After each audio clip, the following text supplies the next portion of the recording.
¿Qué tal, amigos y amigas? Muy buenos días a todos y todas ustedes. Muchas gracias, como siempre, por acompañarnos. Son las 7:03 de la mañana. Vamos a dar inicio al programa de hoy. Hoy es 30 de octubre del año 2017. Como todas las mañanas voy a iniciar la jornada, voy a iniciar la semana saludando a quienes a esta hora están sintonizando día la radio 104.7 de la FM aquí en RBC Radio.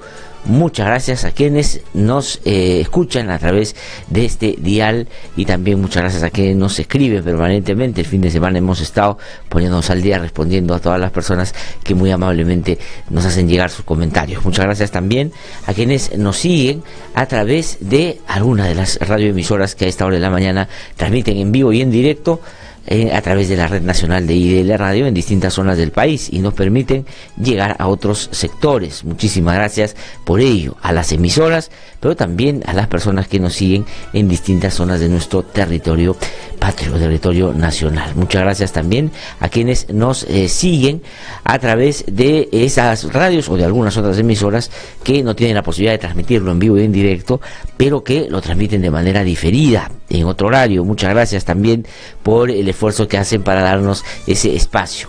Gracias también a quienes nos siguen a través de internet. Es muy sencillo encontrarnos.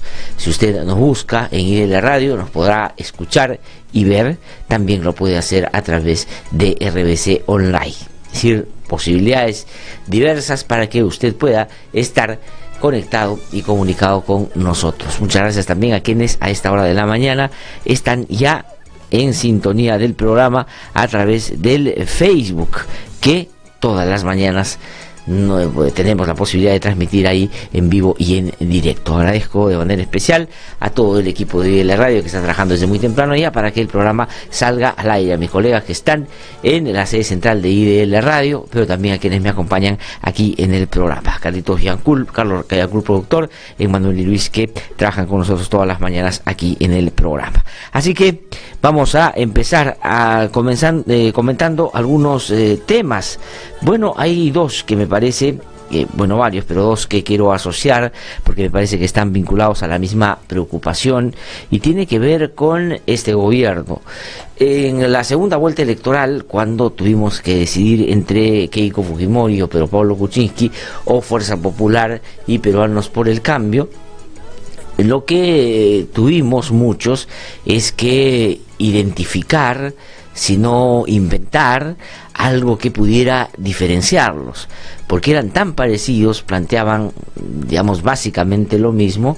Y recordarán ustedes que en el proceso electoral de 2011, Pedro Pablo Kuczynski terminó frente a la posibilidad de que ganara Ollanta apoyando a Keiko Fujimori. Inclusive, recordarán ustedes ese meeting donde él públicamente sale a expresar este apoyo y la gente le empieza a gritar PPK, Pepe Keiko, Pepe Keiko. ¿Se acuerdan ustedes? Seguramente que sí. Entonces, en la última elección, los dos llegaron a la segunda vuelta, pero era muy difícil identificar en qué podían tener siquiera algún matiz. Y Pedro Pablo Kuczynski hizo uno que, digamos, terminó siendo determinante para que ganara el proceso electoral. Dijo: yo sí soy un demócrata, yo voy a garantizar la democracia, a diferencia de Keiko Fujimori, que más bien la puede poner en riesgo. Inclusive recordarán ustedes en pleno debate, en el segundo debate, donde Pedro Pablo Kuczynski salió airoso después de haber tenido una presentación bien vergonzosa en el primero, dijo: usted, refiriéndose a Keiko, le dijo: usted la vez pasada me dijo que yo había cambiado. Pues yo le recuerdo, usted, pelona, no ha cambiado, sigue siendo la misma. Sí, haciendo referencia a que Keiko Fujimori era la reivindicación de su padre, y con eso era la reivindicación del autoritarismo que en esos años imperó en nuestro país, generando todos los abusos en distintos ámbitos que ya todos ustedes conocen y, por cierto, recuerdan, y por esas elecciones, esas dos últimas elecciones, pues rechazan abiertamente. Entonces, eso pasó. Pedro Pablo Kuczynski iba a respetar la democracia, pero la democracia tenía que cargarse de algún nivel de contenido en ese debate, no podría ser un asunto muy abstracto. y se refirieron desde las tiendas de la tienda de Peruanos por el Cambio a asuntos como el respeto a la Constitución, el respeto a la ley, el no regreso al narcoestado, el no al indulto, y que iba a tener el presidente Kuczynski en atención a aquellas personas que no iban a votar por él de ninguna manera, porque ideológicamente, porque económicamente pensaban distinto, porque veían a Pedro Pablo Kuczynski una continuidad en un modelo económico que no ha satisfecho las necesidades básicas de millones de personas en nuestro país, pero dejaron eso de lado y dijeron no, yo prefiero la democracia, y le dieron su voto. Entonces Kuczynski dijo, yo a ese sector lo voy a atender y tratar de mejor manera, y por lo tanto voy a generar lo que él llamó una revolución social. Entonces, solo resumo esto para decir, o digo esto para resumir de la manera siguiente: pero Pablo Kuczynski ofreció democracia, ofreció atención a ese sector, pero hay una cosa que no ofreció, pero que todos creíamos, o muchos creíamos, que él traía, y que en sí mismo, ya por su propio despliegue, la gente que lo acompañaba, exhibía, y era experiencia en el manejo del Estado. Es decir, eso estaba como descontado. Uno decía, ha sido primer ministro, ha sido ministro de Economía, ha sido ministro de Energía y Minas, ha estado totalmente vinculado al Estado durante momentos largos en su trayectoria profesional, ha estado en el ámbito privado, lo que le da la posibilidad de dialogar con los privados también y generar algunos consensos para empujar el país en la dirección correcta, y además estaba rodeado de un conjunto de técnicos que, como en ese momento se dijo, y él lo afirmó a través de sus voceros, que era un equipo de lujo que iba a llegar al gobierno, y que lo único que necesitaba era tiempo para sentarse en su ubicación y empezar a hacer todos los cambios y recuperar el sistema económico, mejorar los programas, las políticas públicas, en fin, tenía todo eso. ¿Y qué cosa es lo que ha pasado en los primeros años, el primer año de su mandato? Primero, en términos políticos, se ha desvinculado abierta y totalmente de eso que ofreció, y más bien empezó muy temprano un sometimiento al fujimorismo que ha terminado en algunos momentos con situaciones, la verdad, bastante, diría yo, bochornosa, bastante a veces también medio escandalosas y que medio vergonzosas, ¿no es cierto? Y en el ámbito técnico, pues ha demostrado también que el nombre, la figura o que él representaba, y con él la que iba a sacar adelante los problemas, sobre todo en materia económica, terminaron siendo un fiasco. Esta presentación o esta introducción tiene que ver con dos cosas que han pasado por estos días.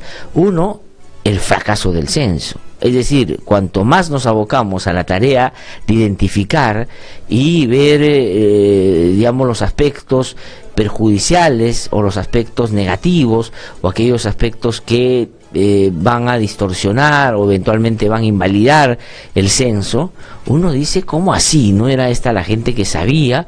Los censos son muy importantes, sobre todo para quienes trabajan en el Estado, para generar políticas públicas, para poder desarrollar propuestas técnicas y resolver los problemas de la gente. Es decir, es como el ABC, es como el punto de partida, es como lo que se necesita inevitablemente para desarrollar estas políticas, pero sin embargo no lo han podido hacer, y ahí han combinado varias cosas que terminan llamando mucho la atención.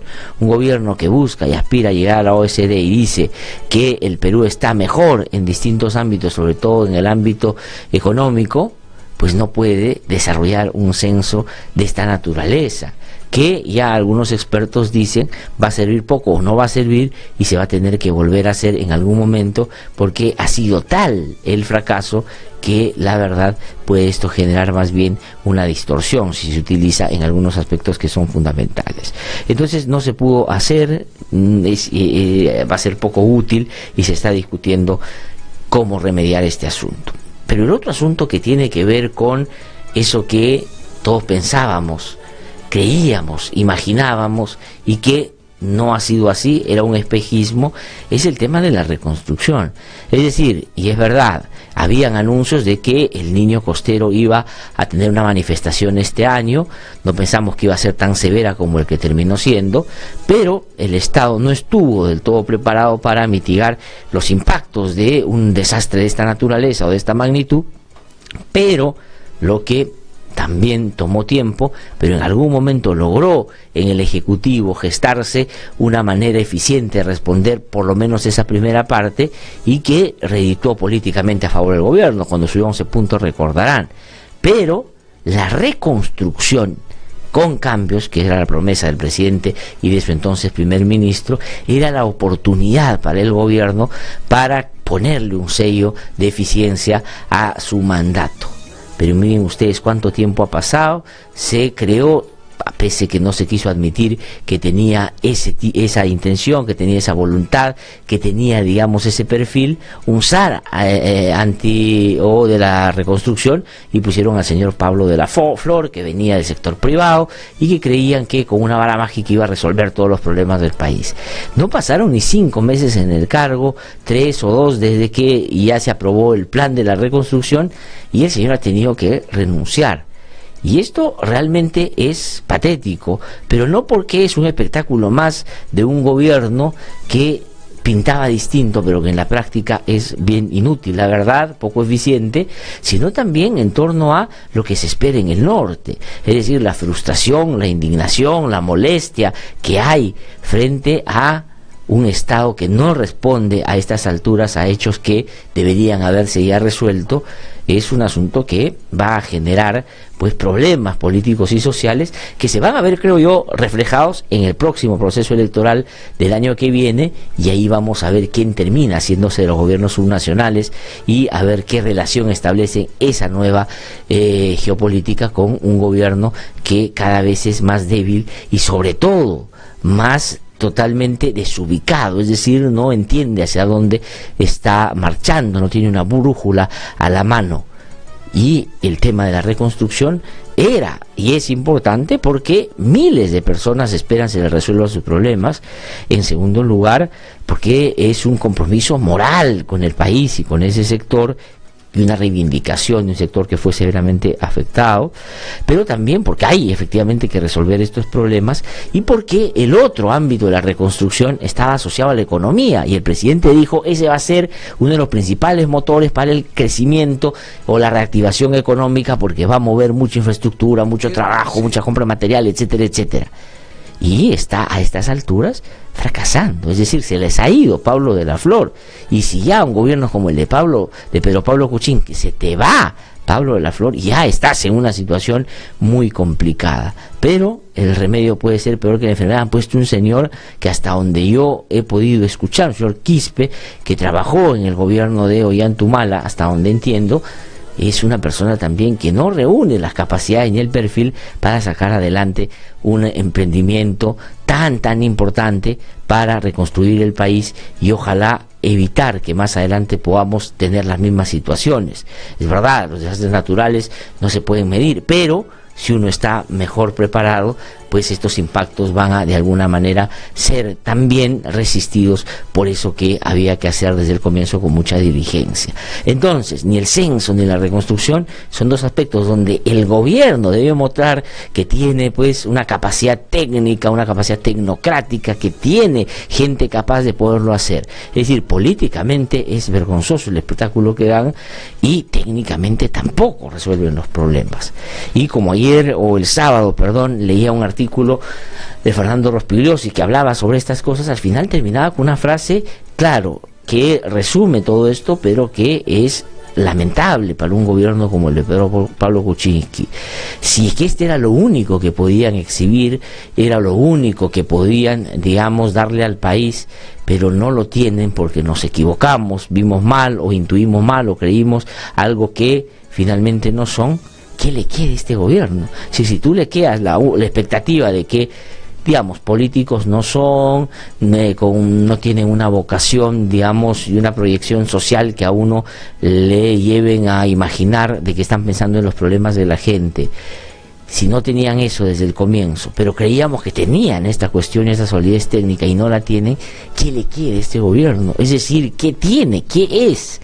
Y lamentablemente el presidente de la República, que además a mí ya me molesta, no sé si a ustedes, pero yo lo veo caminando por Piura cuando la gente está pues muy mortificada. De hecho, le llevan una portátil para que aplauda al presidente, se pone a querer bailar y hacerse el gracioso y decir que acá hay perros que ladran y no dejan trabajar, pero ese es señal de que están avanzando. ¿A qué? El señor Kuczynski ha venido día a día socavando la propia esperanza de la gente, al mucha de ella haber generado o tenido expectativas en que él podía resolver estos problemas. Realmente es lo que está pasando con el gobierno a este respecto también, es muy muy penoso. ¿Y qué cosa puede eso significar? Que este gobierno termine siendo nada, o sea, que termine siendo, digamos, solo una circunstancia, solo un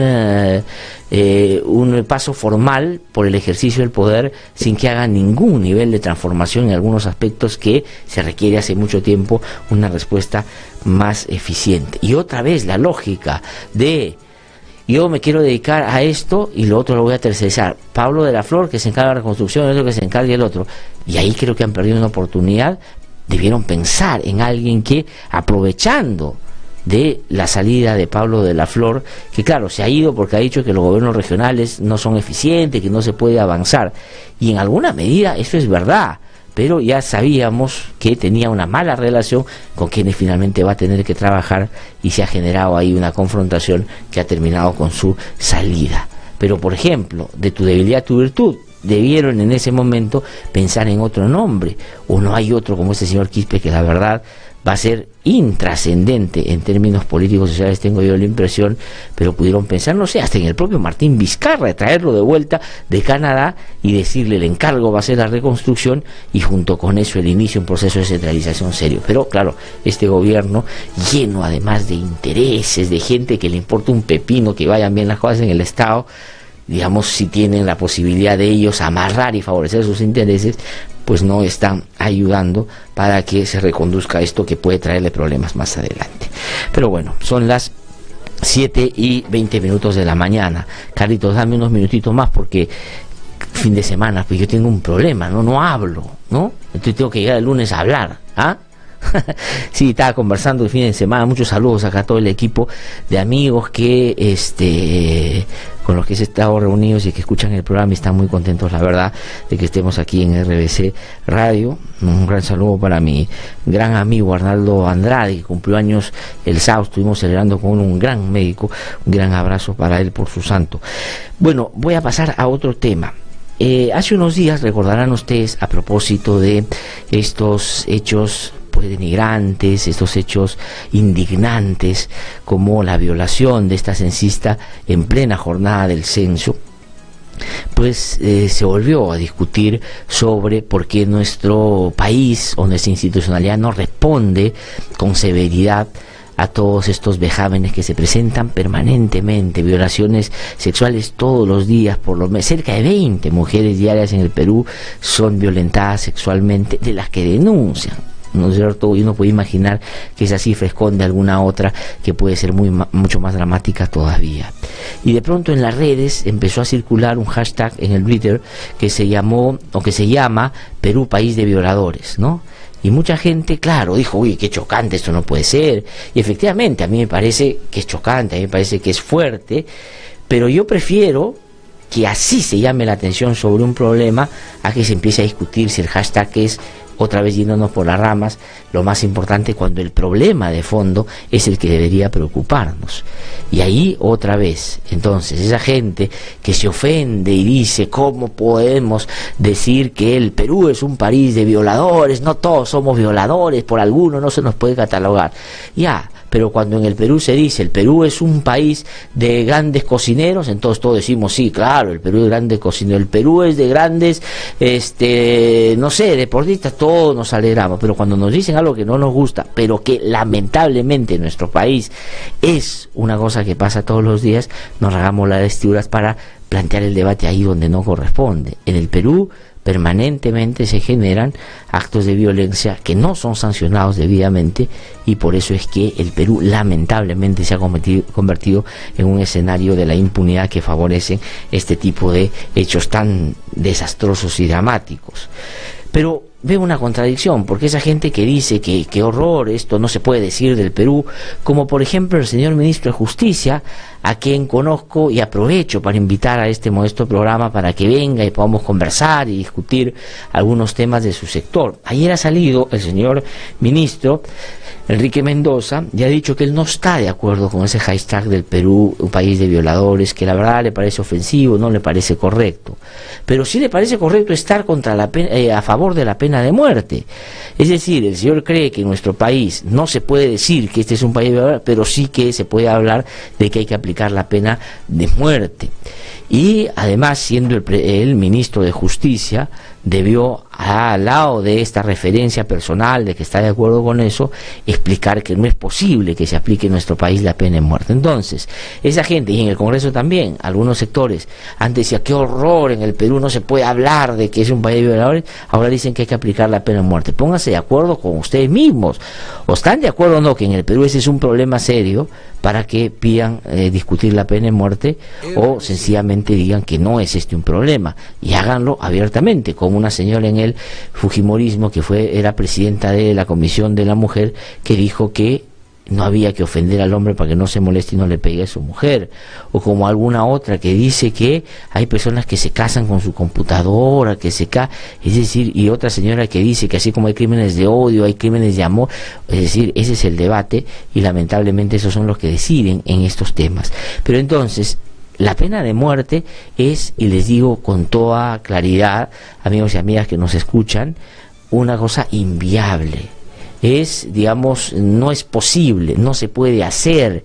La pena de muerte no es una solución, por dos motivos. Una, porque en ningún país del mundo donde se aplica, esto ha sido disuasivo para evitar que se produzcan actos de violencia. Como dice el ministro de Justicia, que debería estar un poquito más atento a ese tipo de situaciones y no solo a las que él, en términos personales, considera que son las más importantes y que, en mi punto de vista, no son relevantes. Pero eso. Y por otro lado, porque nosotros tenemos firmados pactos internacionales que dicen que la pena de muerte no se puede ampliar para los delitos que uno imagine después de haber suscrito estos convenios. Claro, hay una posibilidad que uno se quite esos pactos internacionales y diga, no, yo no quiero seguirlos y vamos a implementar la pena de muerte, y tendríamos que renunciar al Pacto de San José. Eso nos puede tomar 4 o 5 años, por lo tanto es demagógico, no sirve, no va a resolver el problema, por ahí no va el debate. Pero ya algunos han levantado el caballito de batalla. Entonces, cuando uno sale con este punto de vista, van a decir, no, es que está a favor de los violadores, lo que termina haciendo a esta gente no solo, digamos, más demagoga, sino además, digamos, planteando de manera perniciosa algo que saben perfectamente no es viable.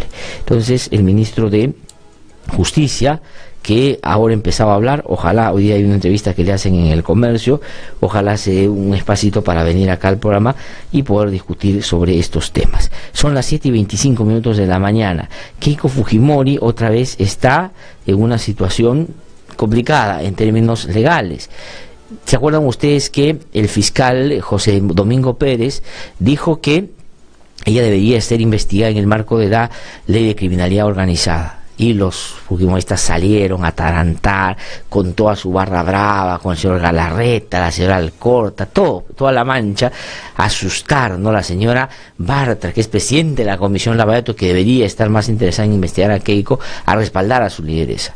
¿Y qué consiguieron? Que una jueza favoreciera a Keiko Fujimori y dijera, no la pueden investigar a la señorita por ese tema, ella se puede molestar, y cuando ella se molesta realmente asusta. Entonces le quitó. Pero el fiscal hizo lo correcto, apeló a una sala superior donde hay 3 magistrados y le acaban de dar la razón al fiscal y le han dicho, señor, usted tenía la razón, tiene que investigar a la señora Keiko Fujimori por crimen organizado.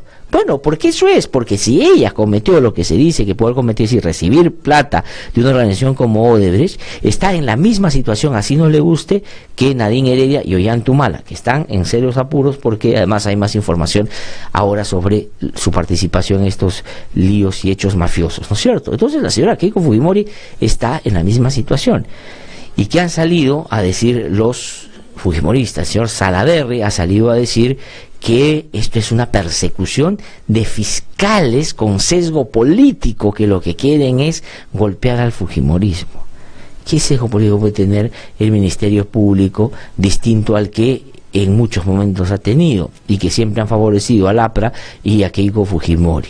Pues hoy día las cosas están haciendo bien, se han encontrado con un buen fiscal y punto. Como no saben lidiar ellos con esa situación, pues terminan generando este tipo de reacciones, para asustar, para atarantar, pero tengo la impresión que este fiscal, José Domingo Pérez, a quien no conozco personalmente, me gustaría conocer y entrevistarlo en algún momento, pues poco le importa que hagan estos gestos de bravuconadas. Dos temitas últimos. Hay un señor que se llama Rodolfo González. ¿Y saben quién es? ¿Ustedes saben quién es Rodolfo González? No, aquí a ver. No, Rodolfo González tiene un movimiento que se llama Movimiento Misionero Mundial, es el fundador, ya, que digamos, más allá de las cosas que dice, promueve, no es cierto, la religión y el evangelio, lo que termina siendo es un gran negociante, porque ¿saben cuánto ha recaudado este señor en diezmos? 34 millones de soles. Este es, digamos, casi como el emprendimiento de moda, ¿no es cierto? Yo quiero tener mi iglesia, ¿no? Hay que hacer un programa de emprendedurismo de este tipo de gente, la verdad, que combina también, ¿no es cierto?, la demagogia, el fundamentalismo, y somete a determinada gente que quiere esperanzarse en algo al miedo, y les hace dar un diezmo, y finalmente tiene propiedades, tiene canal de televisión, tiene radio, tiene colegios, y dice sus ingresos personales por 1 millón en 5 años, y gastos por 800.000 soles. ¡Qué bestia! Tremendo negocio, y estos son, y aquí aparece una fotografía con Keiko Fujimori en plena campaña, los que finalmente, metidos en la política, hacen que no se avance en algunas materias para mejorar justamente las políticas públicas. Y lo último, y aquí termino, el señor Guido Águila, que ustedes no deben saber quién es. Bueno, el señor es presidente del Consejo Nacional de la Magistratura. Ha dicho en una entrevista a Correo que el IDL, o sea, la institución en la que yo trabajo, del que he sido director y de la que me enorgullezco ser un colaborador de hace bastante tiempo, ha dicho que nosotros queremos manejar la justicia a nuestro antojo y queremos tomar el sistema de justicia. Bueno, ¿y por qué? Porque han salido denuncias, además denuncias que nosotros hemos hecho hace bastante tiempo, y que dice lo que único que buscan es desprestigiar al Consejo de la Magistratura y a él en particular. La verdad no es tan importante para desprestigiarlo, y todo lo que hemos hecho nosotros y varios otros es simplemente poner en la mesa algunas preocupaciones que a él, digamos, lo ponen nervioso, y lo ponen nervioso porque él sabe perfectamente que hay serios problemas con su propio comportamiento y el de varios otros sus colegas en el Consejo de la Magistratura. Pero en todo caso podría venir, yo lo invito aquí, y aquí podría explicarnos él a qué le atribuye, o sea, por qué cree que nosotros queremos tomar el sistema de justicia. Entonces lo invito, ojalá que tenga tiempo para venir y no se vaya solamente a aquellas entrevistas medio acomodaditas por ahí para que le pregunten solo lo que quiere que le pregunten y no responder a algunos asuntos que a mí me parece de fondo, que son los que una persona que tiene ese cargo debería responder. Así que bueno, ojalá que pueda venir acá y discutimos, no hay ningún problema. Bueno, tengo que terminar. Raúl García Zárate ha fallecido, ¿no? Dice el diario La República, y consiguió con eso el principal referente de la guitarra peruana, natural de Ayacucho, el maestro, pasó el sonido por el mundo entero, e interactuó con Andrés Segovia y otros notables concertistas. Realmente una pérdida que se va a sentir, que se siente ya. Mi solidaridad y mi más sentido pésame a todos sus familiares y, por cierto, seguidores. Son las 7:30 de la mañana. Voy a una pausa, regreso un instante. Hacemos nuestro recorrido por las regiones y les cuento quiénes van a venir el día de hoy para conversar con nosotros. Soy Gatzer Tuesta y voy a tener, como siempre, el honor de estar con ustedes esta mañana. Ya regreso. Soy Reida Cóndor, madre de Armando Amaro Cóndor. Mi hijo estudiaba en la Universidad La Cantuta y fue secuestrado el 18 de julio de 1992. Fue secuestrado por Grupo Colina, mandato de Fujimori. El indulto es un insulto para nosotros. La audiencia ha terminado. Queda usted detenido. Pero, ¿y mi familia? No sabe. ¡Detenido! El Registro Nacional de Detenidos y Sentenciados trabaja de la mano con la policía, fiscalía, poder judicial y los penales, proporcionándote una rápida información sobre tu familiar detenido y privado de su libertad en todo el país. Ayudando a garantizar tus derechos fundamentales y los de tu familiar detenido. Ubícanos en las oficinas de las fiscalías a nivel nacional. Que alguien me diga si ha visto a mi esposo, preguntaba la doña. Registro Nacional de Detenidos y Sentenciados. Información para defender mejor tus derechos. Que no te cuenten cuentos, el Diario 1 te cuenta la verdad. Compra el Diario 1, el diario oficial de la realidad peruana.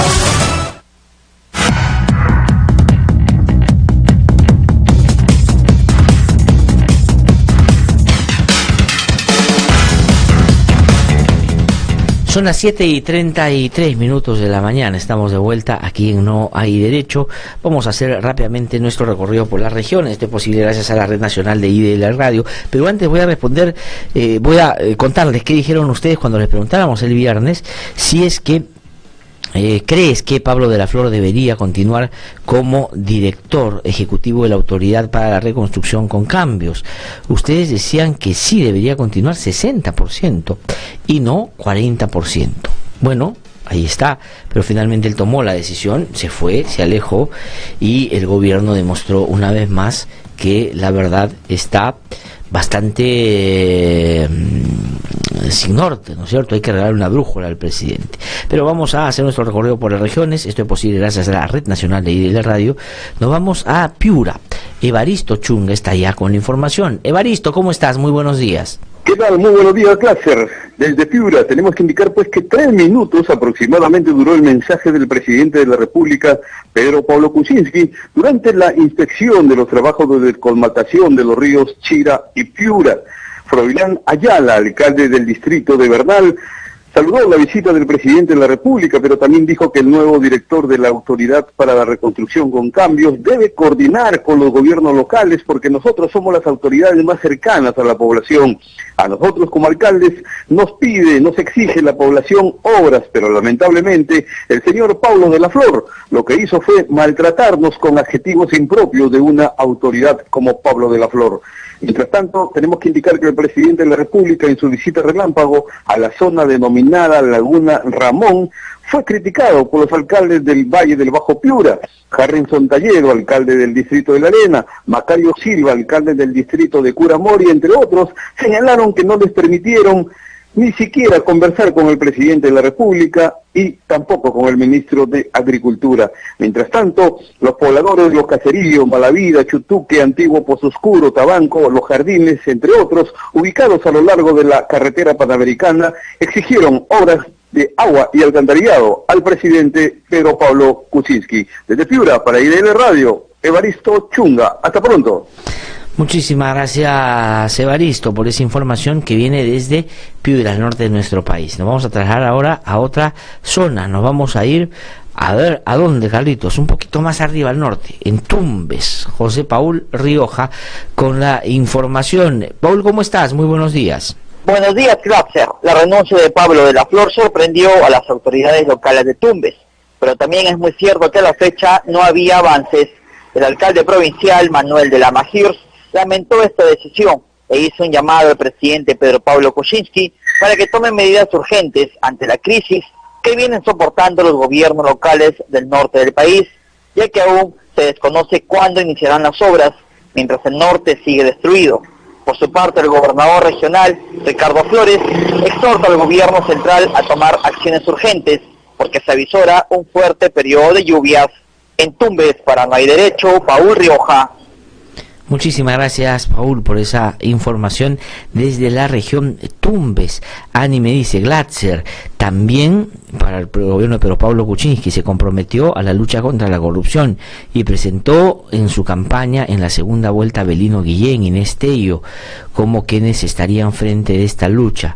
No lo cumplió tampoco. ¿Ah? ¿por qué no comento eso? Me dice. No, de repente ni no me ha escuchado, pero yo creo que Avelino Guillén y Inés Tello deberían haber sido personas de primera línea en este gobierno, si es que el gobierno efectivamente hubiera estado interesado en hacer las cosas bien, porque son dos personas honorables, notables, que no solo, digamos, porque cumplieron en los últimos tiempos un papel que todos pudimos ver frontal contra la corrupción, sino que su propia trayectoria da cuenta, y además ellos presentados ahí en sí mismo eran ya un repelente para cualquier corrupto que pudiera querer asomarse a este gobierno. Pero claro, este gobierno dijo no, me voy a meter en problemas con ellos, Keiko se va a molestar, algunos amigos que confunden la amistad con el lobby van a decir, oye, ¿por qué me metes esa gente acá? No me va a permitir hacer los negocios que tengo que hacer. Y sencillamente no los convocó. Hubieran hecho un papel extraordinario. Yo, si hubiera sido Kuczynski, hubiera hecho eso desde el primer momento. Pero bueno, ya vemos por qué está como está. ¿A dónde nos vamos ahora? Nos vamos a ir a otra zona del país. Nos vamos a ir a Arequipa. Juan Francisco Valderrama está ahí en comunicación con nosotros. Juan Francisco, ¿cómo estás? Muy buenos días. Muy buenos días, Láser, desde nuestra blanca ciudad de Arequipa, con un sol esplendoroso, pero con un frío bastante intenso en las noches. Invasores usan agua del sistema de tratamiento con un costo de 77 millones de soles, así lo comunica la Junta de Usuarios, demanda intervención del Ministerio Público para considerar que están robando recurso hídrico por el que todos están obligados a pagar. Problemas entonces en el circuito de agua aquí en nuestra blanca ciudad de Arequipa. Igualmente, 30.000 viven en zonas de riesgo en Arequipa. Será responsabilidad de los municipios y de la gerencia regional de Arequipa si se produce una emergencia durante el periodo de lluvias, advierte especialistas. Ya el periodo de lluvias está llegando a nuestra blanca ciudad de Arequipa y no se ha hecho nada al respecto para la prevención. Es lo que podíamos informarles para IDL, Juan Francisco Valderrama. Muchísimas gracias. Muchísimas gracias a ti, Juan Francisco, por esa información desde la región Arequipa. Vamos a irnos a una pausa, regresamos en un instante. Le voy contando que vamos a tener. Se está viniendo para conversar con nosotros Yude Simón, el expresidente del Consejo de Ministros y el vicepresidente regional de Lambayeque, para hablar sobre el tema de la reconstrucción del norte, pero también para dar su opinión sobre efectivamente lo que está sucediendo, puede suceder ahora que Pablo de la Flor se ha ido, pero sobre todo sobre el gobierno, un gobierno, digamos, con el que él ha tenido, digamos, con algunos miembros de este gobierno, cercanía en algún momento. Trabajó con Mercedes Arauz en el gabinete cuando él era presidente del Consejo de Ministros y Alan García era el presidente de la República, pero también trabajó con Pedro Pablo Kuczynski. De hecho fue elegido congresista la última vez por esto que, digamos, se llamó un sancochao y que terminó siendo sopita rachi. Vamos a una pausa, regresamos en un instante. Estamos aquí en... iba a venir, perdón, estaba comentando que no iba a venir. Vamos a conversar con él por teléfono, si llega, pues entra a nuestros estudios. Más adelante vamos a estar con José Ugas Sánchez Moreno, ex procurador, presidente de Transparencia Internacional, de una persona muy reconocida en el ámbito de la lucha contra la corrupción. Y más adelante vamos a contarles, en medio de toda esta discusión que se está abriendo sobre la pena de muerte, pura demagogia, no sirve para nada. Acabo de ver también o leer unas declaraciones de Duvalín Rodríguez, presidente del Poder Judicial, que ha dicho que respeta la opinión del pueblo sobre la pena de muerte. Bueno, ojalá que espero que la respete, en tanto hay que respetar todas las opiniones, pero que no aliente una cosa que él sabe, y el ministro de Justicia sabe o debe saber, que es inconducente, es inviable, no se puede hacer y que no va a servir para nada, no se va a poder llevar a la práctica. Entonces es un engaño, muchachos, es la justificación para no hacer nada. El presidente del Poder Judicial y el Ministerio de Justicia tienen muchísimas cosas que podrían hacer para prevenir la violencia en general contra las mujeres, el Poder Judicial y el Ministerio Público para sancionarla y no, digamos, mantener esa lógica de más bien revictimizar a quienes han terminado siendo agredidas brutalmente, como el caso de la censista justo el día que se desarrollaba el censo. Tengo que ir a una pausa, regreso en un instante, estamos aquí en No Hay Derecho. Yo soy Javier Roca Obregón, papá de Martín Roca Casas, estudiante de Economía de la Universidad del Callao, que fue secuestrado en el gobierno de Fujimori. Fue secuestrado y conducido al sótano del Servicio de Inteligencia del Ejército, donde fue torturado, asesinado e incinerado por los militares. Por lo tanto, el indulto será un insulto. La audiencia ha terminado. Queda usted detenido. Pero, ¿y mi familia? No sabe. Detenido. El Registro Nacional de Detenidos y Sentenciados trabaja de la mano con la policía, fiscalía, poder judicial y los penales, proporcionándote una rápida información sobre tu familiar detenido y privado de su libertad en todo el país. Ayudando a garantizar tus derechos fundamentales y los de tu familiar detenido. Ubícanos en las oficinas de las fiscalías a nivel nacional. Que alguien me diga si ha visto a mi esposo, preguntaba la doña.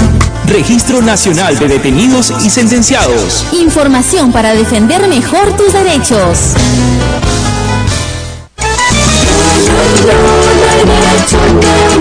Aquí lo que tenemos claro en el programa No hay derecho es que nos debemos a ustedes que gentilmente nos siguen todos los días. Y tenemos una gran y primera responsabilidad: defender y promover el sistema democrático. Y cuando la democracia esté en riesgo, los periodistas no podemos ponernos de perfil. Tenemos que ayudar a protegerla. No hay derecho. A través de los 104.7 FM de RBC, una producción de IDL Radio. Que no te cuenten cuentos, el Diario 1 te cuenta la verdad. Compra el Diario 1, el diario oficial de la realidad peruana. RBC 104.7, la otra forma de vivir. 7:44 de la mañana, estamos de regreso aquí en No hay derecho. Lo anuncié antes de irme a la pausa. Yude Simón ha sido presidente del Consejo de Ministros en el gobierno de Alan García. También ha sido 2 veces presidente regional por Lambayeque y congresista de la República, y conoce muy bien, digamos, porque lo ha ejercido y ha establecido vínculos y ha trabajado con sus pares cuando era presidente regional sobre cómo se manejan las cosas cuando uno tiene que relacionarse con los representantes de las regiones que también son el Estado, ¿no es cierto? Porque eso uno cree que el Estado es el gobierno central, y por eso es que la lógica con la que actúa termina pues generando tensión, como parecería ser aquella que ha estado a la base de la renuncia de Pablo de la Flor como autoridad autónoma para la reconstrucción. Pero además conoce él, en términos personales, porque ha trabajado con ellos, a muchos personajes del gobierno que tal vez nos puedan, ese conocimiento, esa cercanía que tuvo con ellos, explicar y hacer entender qué cosa es lo que está sucediendo y por qué el gobierno está, digamos, de tumbo en tumbo. Señor Yude Simón, es un gusto saludarlo, muy buenos días. Muy buenos días, y primero quiero pedir disculpas por no poder llegar a tiempo, pero a disposición, por supuesto. Sí, muchísimas gracias. Sabemos que el tráfico a esta hora es a veces complicado. Pero bueno, quisiera yo comenzar preguntándole por la salida de Pablo de la Flor, no solo como hecho en términos personales, hablando de lo que él puede haber, digamos, o lo ha impulsado a tomar esta decisión, sino en términos políticos. ¿Qué significa? ¿Le parece bien? ¿Le parece mal? Los gobiernos regionales que protestaron frente a algunos gestos o dichos de él eran como suficientes para aceptarle inmediatamente la renuncia. El gobierno debió pelear un poquito más. ¿Qué le parece? Mira, en principio yo creo que es bueno saber de que la población está indignada. Al margen de que se pelee el gobierno central con gobiernos regionales, hay que tener mucho cuidado porque esto puede explotar. Yo he recorrido la zona de Piura, de Lambayeque, he estado en Tucumán, en Illimo, en Pacora. Las calles parecen bombardeadas, no hay centro de salud, el agua y el desagüe colapsado, el mismo Chiclayo está afectado, Trujillo, y se demuestra una vez más que la empresa privada no tiene capacidad para resolver los problemas que debe cerrar el sector público. Se fracasó con el gobierno de García cuando hubo el terremoto en Ica, y ahora se fracasa con De la Flor. Pero De la Flor no solamente tiene la culpa él. Yo creo que los gobiernos regionales han sido totalmente irresponsables, no han tomado las medidas del caso, y la demora, como te digo, está afectando. Ahora, Pero dos De la preguntas. Flor cometió un error gravísimo, perdóname. Sí. Él no podía decir la responsabilidad de todo lo tienen los gobiernos regionales. Él también ha sido un poco inepto para poder recibir a la población, a la sociedad civil, que le pedía con urgencia reuniones, y la burocracia nunca le hizo llegar el mensaje de la Flor, o de la Flor no le interesó. Le comento porque yo personalmente le pedí una reunión con la gente de Tucumán, de Lambayeque y de otras zonas, y simplemente no lo recibieron. Y sabía de que esto podía producir problemas. Se lo he dicho a De la Flor personalmente, porque cuando leí su artículo conversamos, y él me dijo algo que me parece preocupante. Él me dijo que el presidente regional de Lambayeque le había dicho que no quería recibir presupuestos, que lo dejaba todo para el gobierno central. Me dijo que el gobierno regional de Piura se le había caído todas las propuestas que hizo, e igual que el presidente regional de La Libertad. Entonces entenderás que la gran víctima de todo esto es el pueblo. De acuerdo, no, sí, de todas maneras, yo creo que no se pensó en que efectivamente eso que acaba de decir era lo fundamental. Pero ¿usted cree que esto, por lo que lo escucho, puede haber terminado siendo, junto con la ineptitud que usted ha escrito de Pablo de la Flor, un boicot de determinados gobiernos regionales para tratar de sacar a alguien con el que ya no podían coordinar? Inclusive se ha dicho que esto es un poco el pedido del partido de César Acuña, porque los que más han impulsado esta salida están relacionados con ese partido. ¿Puede ser? ¿De lo que usted sabe, cree que es así o no? Mira, lo que yo creo que son ineptos, discúlpame y que me perdonen los gobernantes regionales, porque hace algún tiempo comenzaron a ceder todo lo que le corresponde a ellos, dejaron de gobernar para permitir que otra vez se centralice todo el Perú. Yo creo que el proceso regional está en retroceso si es que no reaccionamos. Yo no entiendo cómo el señor Acuña le pudo decir a De la Flor, si es verdad lo que me contó La Flor, que él no quería recibir presupuestos. Ahora, que hay boicot, yo te puedo asegurar que hace rato han estado pensando cómo aprovechar el proceso electoral que se viene el próximo año para poder manejar presupuesto, y eso sí es preocupante, por supuesto. Claro, pero digamos, la ley impide que puedan ir a la reelección, ¿no es cierto? Por lo tanto, sería que, pensando en otros que podrían de su propia agrupación reemplazarlos y hacer, digamos, como la continuidad de estos gobiernos regionales, ¿qué cree que puede estar a la base? Porque el ejemplo que plantea el señor Acuña, que es para nuestros oyentes, el señor Iude Simón, el actual presidente de la región Lambayeque, y que es hermano de César Acuña, usted lo que está diciendo es que él expresó a Pablo de la Flor, mira, yo no quiero que me des la plata, no me interesa, ustedes manéjenlo, como una manera de, digamos, distanciarse, el gobierno generar determinado escenario. Tal vez ¿para qué? Para que su agrupación pueda prevalecer más allá. ¿Cuál sería la intención? Parece que originalmente el señor Acuña creía que esa era la mejor manera de no complicarse, porque las inversiones que se hagan ahora no van a dar resultados ahora. Eso tiene para 4 o 5 años y la gente está indignada. Pero por otro lado, tengo la impresión de que César Acuña llamó la atención a su hermano, porque es la posición que ellos tienen, y el dinero que se quería invertir, ellos están trabajando ya con nuevos candidatos.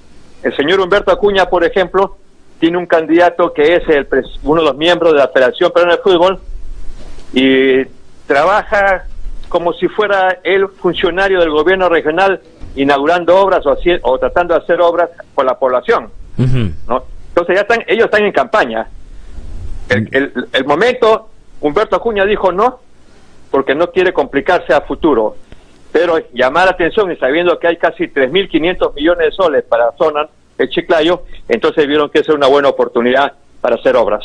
Sí, señor Iude Simón, entonces usted diría, y eso me preguntan por las redes, que le pregunte que el partido de César Acuña, digamos, del cual es Humberto Acuña uno de los militantes y hermano del ex candidato presidencial, está tratando de recuperar el norte después de, en el último proceso electoral, haberlo perdido. No, yo creo que César Acuña sabe que ha perdido, pero no entiende, y ellos saben de que este proceso electoral va a ser bastante, ¿qué te digo?, malo para ellos, porque no van a recuperar la cantidad de alcaldes o gobernantes regionales que tuvieron, porque simplemente han fracasado, porque no hacen militancia partidaria, sino ellos buscan en función al dinero quiénes deben ser sus candidatos. Entonces, yo creo finalmente que, lo reitero, en este proceso de reconstrucción fracasó la empresa privada y fracasaron aquellos gobernantes que no previeron nada y dejaron que el centralismo una vez más se recupere en prejuicio de las regiones. Sí, señor Diego Simón, ahora en el mismo tema lo traslado pero a otro actor, el gobierno central. ¿Qué le ha parecido la actitud o la reacción de Mercedes Arauz, a quien usted conoce porque han compartido gabinete en la época de Alan García, que inmediatamente la aceptó? Pero ¿qué opina también sobre el presidente Kuczynski en torno a este tema y a otro que quiero introducir también en la conversación y tiene que ver con el censo? Yo comentaba más temprano que una de las cosas que uno podía imaginar era que hay gente preparada, que había estado ya en el Estado, y que su problema iba a ser centralmente político y probablemente social, porque no tienen, digamos, como esa sensibilidad con estos temas, pero que técnicamente estaban lo suficientemente fortalecidos para hacer las cosas bien desde esa perspectiva, pero el paso de los meses se ha dado cuenta de que eso no es así. La pregunta es ¿cómo los ve ustedes? ¿Qué les parece? ¿Por qué estamos en una situación ya no solo de debilidad política, sino con serios problemas de despliegue técnico en este gobierno? Bueno, yo creo que PPK se equivocó, ha perdido la brújula hace rato. Con todo el respeto que merece el presidente, es estar gobernando con amigos y con empresas. No está gobernando políticamente. Él confunde lo que es dirigir una empresa que es dirigir un país. No se trata solamente de que se tome una foto y a veces emita frases poco felices como avanzamos, Sancho, señal, o los perros ladran, ¿no? Sí, dijo eso. Señal que avanzamos. Es una falta total de respeto, no a los gobiernos regionales ni a los alcaldes, sino al pueblo que está desesperado. La señora Mercedes Arauz ciertamente se va, se toma la foto, pero en la noche está en embajada o está en reuniones con empresarios, pero me gustaría que pase por lo menos un día durmiendo donde duerme la gente de Piura y Lambayeque afectada por el niño. Yo creo que están equivocados. El gobierno está confundiendo qué significa una empresa y qué significa gobernar, y está muy lejos de gobernar de manera correcta.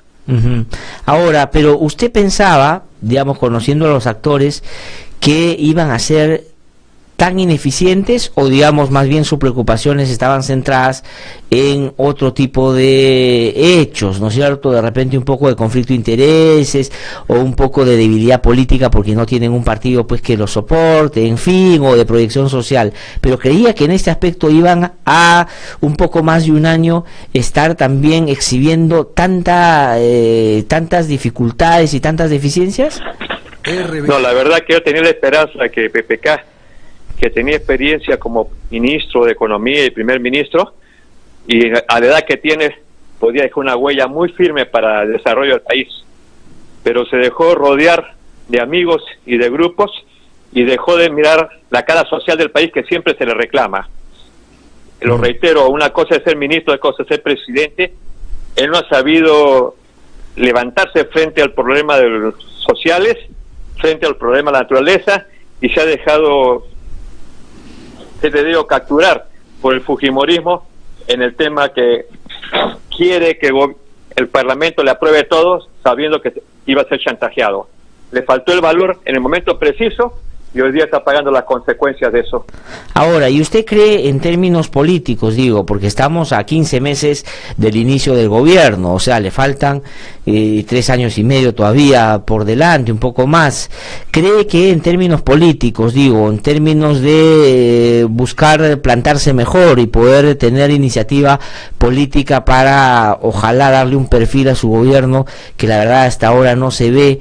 ¿Hay cómo, hay con qué, hay tiempo, le parece? O digamos, vamos a estar frente a una especie como de corcho que va a estar como llevado por la corriente ahí donde esta más o menos se mueva hacia uno u otro lado?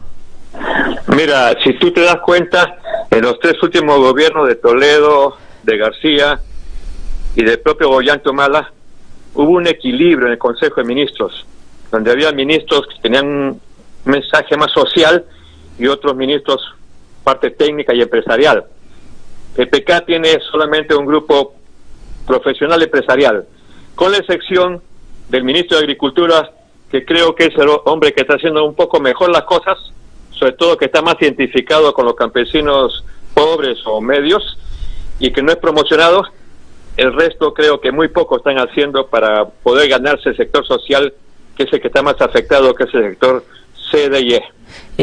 ¿Fue un error desde su punto de vista, señor Diego de Simón, poner a Mercedes Arauz como presidente del Consejo de Ministros? Y junto con esto le pregunto, porque me lo están pidiendo en las redes también, la figura de Martín Vizcarra no se hace como necesaria en un contexto como este, porque han puesto al señor Quispe, Renan Quispe, ¿cómo se llama? No sé el nombre, pero como a cargo de la autoridad de la reconstrucción. Pero ¿qué le parece Mercedes Arauz? Martín Vizcarra ahora está de embajador en Canadá.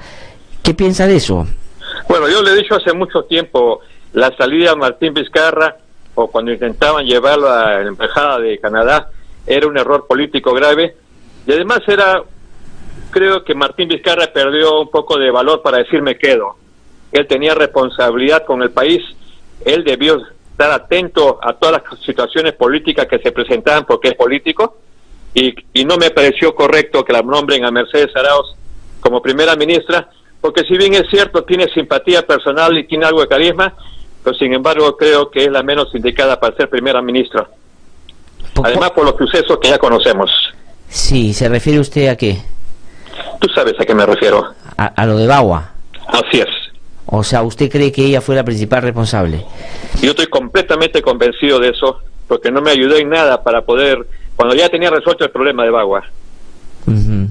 Y ha terminado entonces su nombramiento siendo una señal, ¿en qué sentido? En el sentido, porque ahora está pidiendo facultades al legislativo para que puedan legislar en algunas materias. ¿Le parece a usted eso correcto? Mira, yo no creo que las cosas como se está manejando el gobierno del presidente, porque creo que él ha perdido un poco de presencia y quien está direccionando todo el gobierno es la señora Mercedes Arauz, ¿no? Y en todo caso, vamos a seguir ahora confrontados con el fujimorismo, salvo que el presidente ceda al pedido que ellos quieren, el tema de la liberación del expresidente Fujimori, y entonces una vez más la derecha y podrá gobernar como quiere el país. Edgar Quispe es el ahora flamante, digamos, responsable de la reconstrucción del norte. Él ha sido funcionario, bueno, desde la época de Fujimori, Toledo, García con Humala también fue efectivamente un funcionario. ¿Usted lo conoce, no? Sí, pero el problema que van a tener es que se viene un nuevo niño. Ya comenzó las lluvias que están afectando a Lambayeque y Piura y seguramente La Libertad más tarde, y eso va a ser complicado. Espero de que no se presente un niño fuerte, ni siquiera mediano, porque no hemos salido del problema anterior y vienen nuevas lluvias. Ojalá que me equivoque, pero si no tuviéramos niños, la reconstrucción va a demorar entre 3, 4, 5, 8 años, porque el nuevo responsable va a tener que ver qué cosas se ha avanzado. Entramos a un proceso electoral y ya te verás todo lo que va a pasar. Sí, pues, una última pregunta, hablando del niño, uno que parece niño pero disconforme y malcriado es Alan García, que está muy preocupado y está arremetiendo contra todos porque lo están investigando por lavado de activos. ¿Qué piensa de eso en términos del vínculo? Usted fue parte de ese gobierno que se le atribuye a varios funcionarios y que hoy el Ministerio Público está también investigando si García pudo o no tener responsabilidad en eso con estas grandes constructoras brasileñas que eran mafiosas, obviamente. ¿Qué le parece la reacción también de García? Mira, yo quiero decirte que cuando a mí me llamaron como primer ministro, yo no fui a ayudar a García, yo fui a ayudar al Perú, porque la situación del gobierno del presidente García estaba complicado con el tema de los petroaudios y había dificultades en todo el sur del país, y todo peruano tiene obligación, al margen de simpatías o no, de ayudar a un gobierno para salir adelante. Cuando hemos conversado con el expresidente García, él siempre me aseguró que no quería, ni podía, ni deseaba estar involucrado con corruptos y que quería pasar la historia como un buen presidente.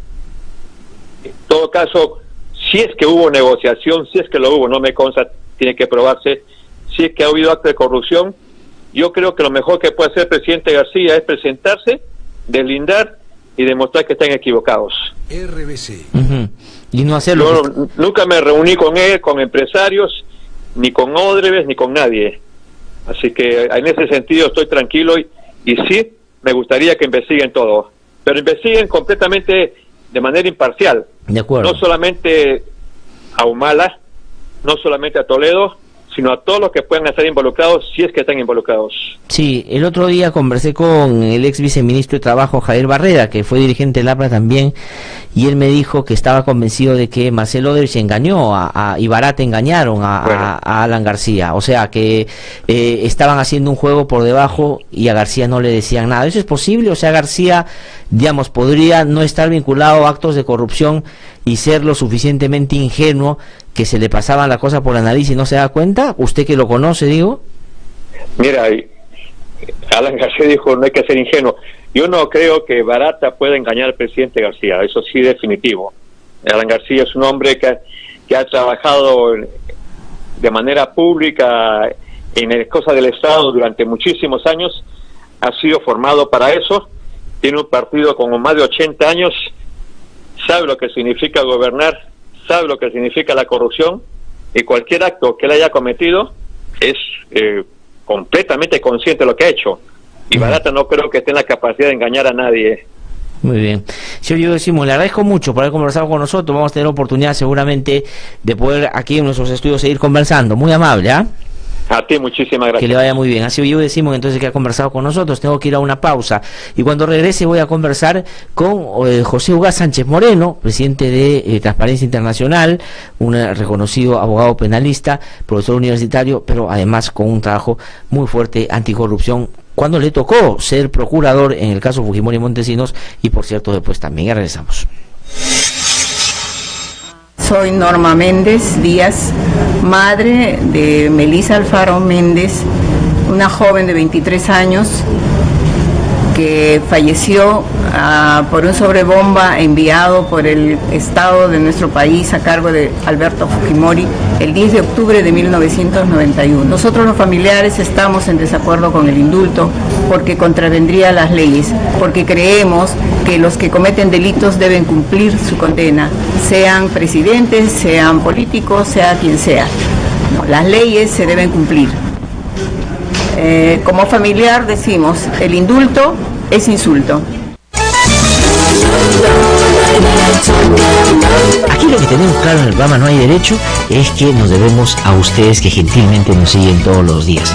Y tenemos una gran y primera responsabilidad: defender y promover el sistema democrático. Y cuando la democracia está en riesgo, los periodistas no podemos ponernos de perfil.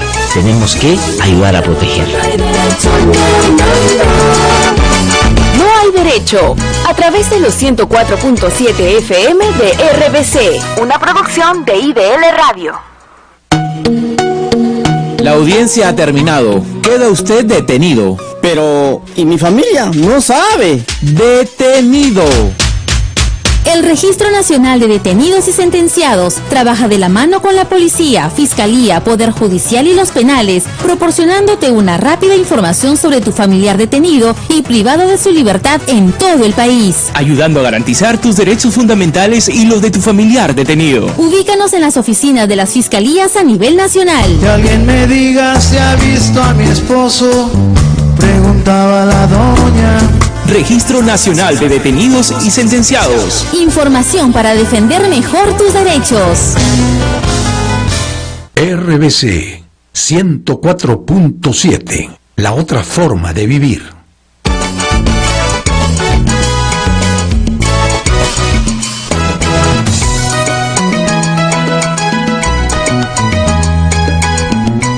Son las 8:06 de la mañana, estamos de vuelta aquí en No Hay Derecho, y lo anuncié antes de irme a la pausa. el doctor José Ugaz Sánchez Moreno. Yo tengo que hacer una precisión ahí. Ha sido presidente de Transparencia Internacional hasta el 15 de octubre, digamos, por eso que no tenía yo el dato todavía. Yo pensé, porque hubieron elecciones, pero que todavía está en funciones y que el otro año entraba quien va a suceder, que entiendo es una mujer argentina. Doctor Ugaz, gusto saludarlo, buenos días. Buenos días, Glaser. Sí, quien toma la posta es Delia Ferreira Rubio, y es una argentina que tiene muchos años en la organización y especialista en temas de corrupción y sistemas electorales. Ya, de acuerdo. Entonces, usted ya no está en el cargo de... Yo ya dejé la presidencia que tuve por 3 años, el cargo es renovable cada 3 años y ahora le toca a Delia por el siguiente periodo. Bueno, entonces comencemos por eso tal vez, ¿no? Una mirada un poco más panorámica sobre la lucha anticorrupción. No quiero quedarme, digamos, por supuesto, revisando lo que pasa en todos los países, pero tal vez desde una mirada un poco más distante, pero a la vez, digamos, conocedora de lo que pasa en los países. Perú, ¿cómo está ahora en términos no solo de casos de corrupción que están siendo tratados y discutidos, sino de cómo están siendo manejados por los sistemas de justicia y las propias sociedades, a propósito de este caso grande de megacorrupción que viene con los brasileños, por ejemplo? Yo diría que a nivel regional, como he venido señalando en los últimos tiempos, vivimos una situación de luces y sombras. Sombras porque la corrupción sigue siendo muy alta, el promedio de percepción de corrupción en América Latina está alrededor de los 33 puntos sobre 100, o sea, es una nota bastante deficitaria, y creo que el caso Lavajato confirma eso. En el caso específico del Perú, nosotros estamos estancados en la medición del índice de percepción de corrupción hace varios años, en los 36, 38 puntos, de ahí no nos movemos. Y creo que efectivamente lo que estamos viendo es cómo después del periodo Fujimori-Montesinos, que fue una captura del Estado, no hemos mejorado, no aprendimos las lecciones y la corrupción sigue siendo un tema de alto perfil, al punto que tenemos a un presidente preso, otro pendiente de extradición y 2 que están siendo investigados, y esto es una situación bastante grave. En el lado de las luces, lo que tenemos es que hay una reacción de los sistemas judiciales en la región. Esto empezó con Brasil y creo que Brasil ha iniciado un círculo virtuoso, de alguna manera una dinámica interesante de otros sistemas de justicia que quieren ponerse a la par. Ayer estaba viendo las noticias en Panamá, por ejemplo, la gente ha salido a la calle a exigirle a su sistema de justicia que no puede seguir bloqueando las investigaciones que la Procuradora General, la fiscal, está promoviendo. En el caso peruano, yo creo, a pesar de que hay algunos críticos sobre lo que está haciendo la Fiscalía, que el Ministerio Público del Perú, digamos, nos ha puesto en el segundo puesto, después de Brasil, en la vanguardia de las investigaciones. Digamos, en tanto avances de investigación. En tanto avances. Sí. Por supuesto que hay problemas, que hay descoordinaciones, y preocupa, sí, por ejemplo, que un juez como el juez Concha, en el caso Toledo, genere esta disfunción en la investigación. Pero me parece que el fiscal de la Nación ha formado un equipo, lo cual da una idea de que entiende la naturaleza del caso. Esto no podía ir a una fiscalía regular, y me parece que los fiscales que integran ese equipo están haciendo un trabajo muy interesante. Ahora, pero digamos, al margen de el interés o la voluntad que puedan ponerle las autoridades judiciales o del Ministerio Público en un país ya como el nuestro, la predominancia y el peso de los actores políticos hace que ésta pueda de alguna manera o avanzar más lento o avanzar más en algunos casos que en otros. Hago referencia a lo que pasó hace algunas semanas cuando un fiscal decidió investigar a Keiko Fujimori bajo el marco de la ley de criminalidad organizada, que digamos no es ningún hecho aislado, sino que es lo que correspondía. Salió con todos sus congresistas, con el CEN de su partido, pero no solo a expresar, digamos, su descargo, su punto de vista en torno a que va a colaborar con esto, no, a decir que no se va a dejar perseguir indebidamente por los fiscales. Consecuencia de eso, una jueza decidió sacarle de esa investigación en materia de criminalidad organizada. El fiscal apeló y una sala de apelaciones acaba de dar la razón al fiscal. Pero el hecho político está, y ya los fujimoristas salieron también a amenazar al Ministerio Público. ¿Cuánto juega la política, digamos, en estos casos? Sin duda tiene un peso. Estas son investigaciones complejas, y lo que ha demostrado el esquema Lavajato es que apuntó a la contaminación de las cabezas en todos los países. Fíjese que ya tenemos estos 2 presidentes complicados acá en el Perú y 2 en vía de investigación. Está Martinelli preso en Miami esperando extradición a Panamá. Está Funes prófugo de El Salvador por haber recibido campaña. Está el presidente Morales de Guatemala debatiéndose en una crisis ahí porque también ha habido financiamiento ilegal en su campaña. Temer en Brasil está trastabillando, y si no lo blindaran los congresistas ya hubiera caído hace tiempo.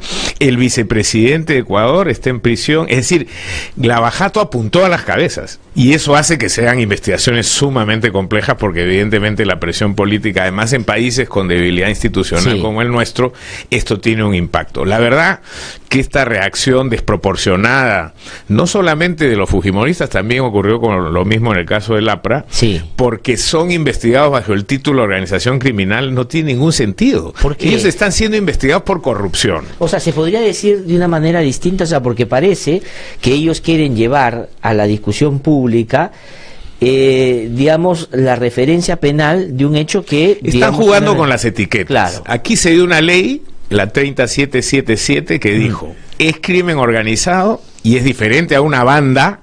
Esta ley se da para diferenciar organización criminal de banda.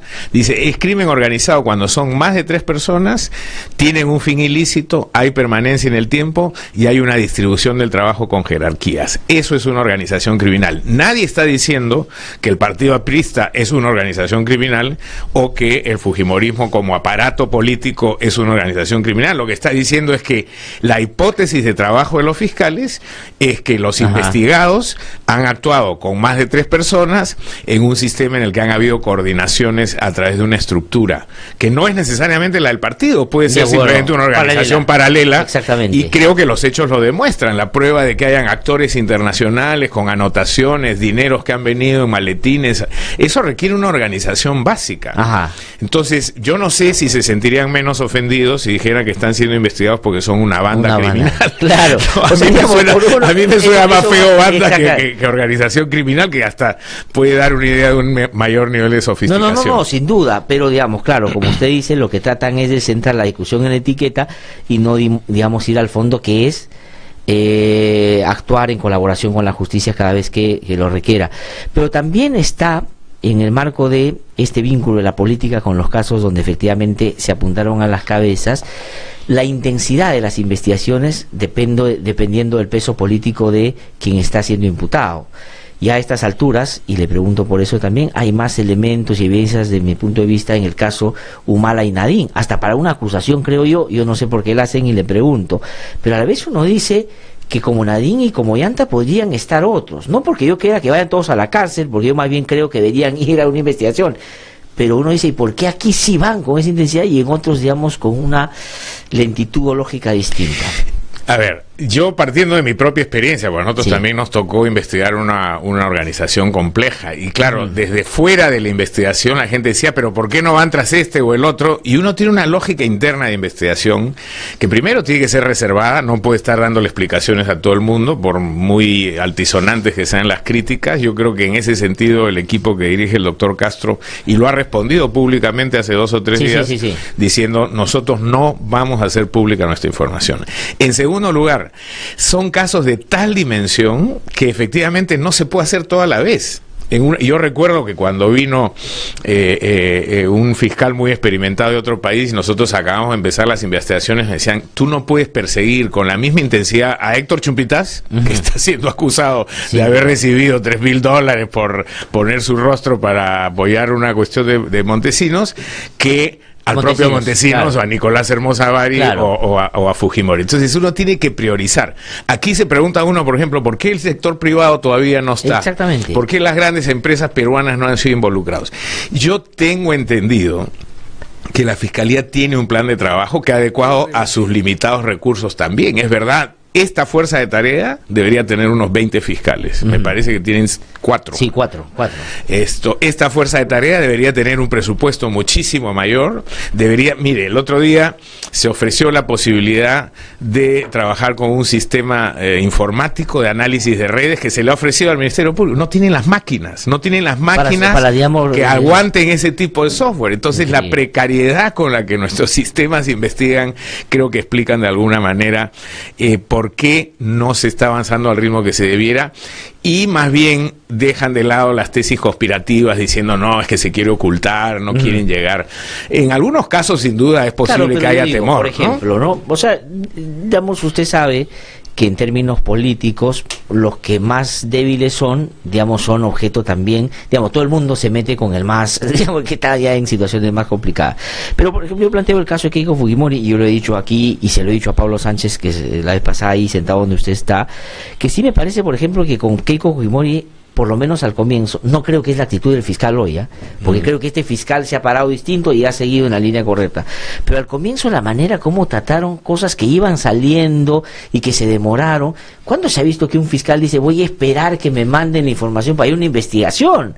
Acá se han abierto investigaciones de otra manera. Daba la sensación de que ahí sí se está mirando un poco más por la ventana que a lo que la propia evidencia marcaba, ¿no? Sí, pero hay que tener en cuenta que son distintos individuos con personalidades propias. Uno puede tener incluso reacciones inconscientes de obsecuencia con el poder. El caso de Toledo a mí me parece el más dramático. Se mantienen investigaciones separadas sobre un hecho que si uno junta A y B, no cabe duda. No cabe duda de que recibió estos sobornos y que Coteva fue parte de ese juego. Entonces, sí hay que aplicar los correctivos, y yo creo que habiendo ahora un nivel de coordinación por encima de los fiscales provinciales, esto debe caminar mejor. El caso de Alejandro Toledo, que usted ha mencionado más de una vez ahora, doctor José Ugaz, RBC. ¿Cuál es el problema? Digamos, los actores políticos lo que dicen es el gobierno está protegiendo a Toledo para no traerlo porque Toledo puede involucrar al presidente en estas investigaciones, y Alan García está en esa actitud frente al gobierno. Hay otros que dicen, claro, no, es culpa del juez, que digamos se ha puesto demasiado exquisito y no quiere, digamos, procesar bien la extradición, y otro dice en el Ministerio Público hay ciertos niveles de encubrimiento. ¿Dónde está el problema en ese caso? Yo creo que hay una responsabilidad compartida. Me parece que la reacción de la Fiscalía ha sido un poco tardía en este tema, planteando la acumulación. Por otro lado, el juez, para mí, tiene una actitud incomprensible, y él tendrá que explicar en su momento por qué ha actuado de esa manera. Pero negligente, de poco conocimiento, burocrática. Sus explicaciones no tienen fundamento. Eso puede ser por negligencia, yo no lo conozco personalmente este señor, o pudiera ser que obedece a otros intereses más oscuros, no me consta. Pero lo que quiero decir es que aún en el supuesto de que la Fiscalía hubiera andado al ritmo que se requería y hubiéramos tenido un juez eficaz al frente, extraditar a Estados Unidos no es tarea fácil. Hay que acordarse de Aybar Marca, de Carlos Manrique Carreño, del propio genocida Telmo Hurtado. Todas fueron extradiciones que tomaron 2 años, año y medio. Los norteamericanos tienen un sistema que es inverso al del resto de América Latina, donde primero se da espacio para que hayan todos los debates jurídicos y luego se toma una decisión de detener o no detener, extraditar o no extraditar. Es decir, creer que Toledo, aún así todo esté funcionando bien desde el lado peruano, va a ser traído en 24 días, no tiene asidero. Estados Unidos, de ahí todavía lo que ocurra en la audiencia que él tenga que pasar en primera instancia, podrá apelar, podrá interponer habeas corpus, eso se va al sistema federal. Es decir, hay una serie de resquicios en el proceso americano que con claridad habría que explicarle a la población de que no debemos esperar que esto tenga una salida pronta para la avenida Toledo al Perú. ¿Comparte usted la opinión? El otro día conversando aquí con el presidente del Poder Judicial, él decía que desde su punto de vista ya no se debería apuntar a una detención con fines de extradición, sino de frente al proceso de extradición para que ya se inicie este trámite. Es probable que la detención ya no sea una prioridad para los propios norteamericanos, porque él está afincado en territorio, debe estar vigilado, sin duda alguna. Hay sistemas de monitoreo y seguimiento. Entonces ahora lo que importa es que venga la justicia del Perú, y yo creo que esa debe ser la prioridad. Hay que hacer los correctivos que se tengan que hacer aquí, y si hay que aplicar sanciones disciplinarias a quienes han incumplido con su deber, debería hacerse. Debería, por ejemplo, con el juez Concha, que debería haber ya ahí un nivel de... A mí me parece que el Poder Judicial, más allá de las investigaciones y las invocaciones que ha hecho el presidente de la Corte, debería mirarse disciplinariamente si, como dice el Ministerio Público, ha incurrido en una serie de irregularidades. Pero no ve entonces un nivel de protección del gobierno actual a Toledo. Le digo esto porque cuando hay un proceso de extradición es el Ejecutivo finalmente el que tramita, digamos, y empuja los procesos de extradición, porque es el país el que lo quiere traer. ¿Cree usted que hay ese nivel de protección? Pero no estamos en esa instancia. Ahorita estamos en la instancia propiamente judicial. O sea, no tendría... Y a mí la verdad que me provoca una sonrisa. Lo vengo escuchando hace tiempo también cuando decían, no, el gobierno de Toledo manipula el Poder Judicial. ¿Qué capacidad tenía Toledo para influenciar sobre un juez en el Perú? Ninguna. ¿Qué capacidad capacidad ha tenido el humanismo para influenciar sobre el sistema de administración de justicia? Ninguna. Y creo que tampoco este gobierno tiene ninguna capacidad para poder manipular a la justicia. Entonces, hay disfunciones al interior del sistema, sí son propias del sistema y hay que corregirlas, pero yo no creo que aquí haya un interés político, primero porque no veo el canal por el cual se hubiera podido manejar. No tiene con qué. No tiene con qué ni cómo. Y este gobierno, porque escuchaba a uno de los voceros del fujimorismo decir que hay fiscales con sesgo político que están siendo manejados por un sector del gobierno para tratar de hacer que Keiko Fujimori esté en apremios y no se dedique a la política. Bueno, hemos escuchado ya desde varios meses atrás a los políticos, no solo al fujimorismo, insisto, salir cada vez que tocan a su líder, salen inmediatamente a la prensa diciendo esto es una conspiración del gobierno que está utilizando la justicia. Eso es demagogia. Sostener que este gobierno o el anterior o incluso el de Toledo han tenido capacidad para manipular el sistema de justicia contra candidatos o miembros prominentes de la oposición política no tiene ningún fundamento. Humala y Nadine Heredia en la Corte Suprema, porque se va a discutir su prisión preventiva en la máxima instancia del Poder Judicial. ¿Cree usted que hay elementos para librarla o cree usted o ve una confirmación ahí de lo que hemos visto hasta ahora? Creo que ha habido consenso entre los penalistas que han analizado el caso y opinado sobre él de que aquí ha habido una medida desproporcionada y apresurada, cuando ya se tenían todos los elementos para formular la acusación. Lo que no se entiende es por qué hasta el día de hoy no están acusados si la evidencia se cae por todos los lados del expediente. Es decir, aquí ha debido avanzarse a una acusación y probablemente a una condena.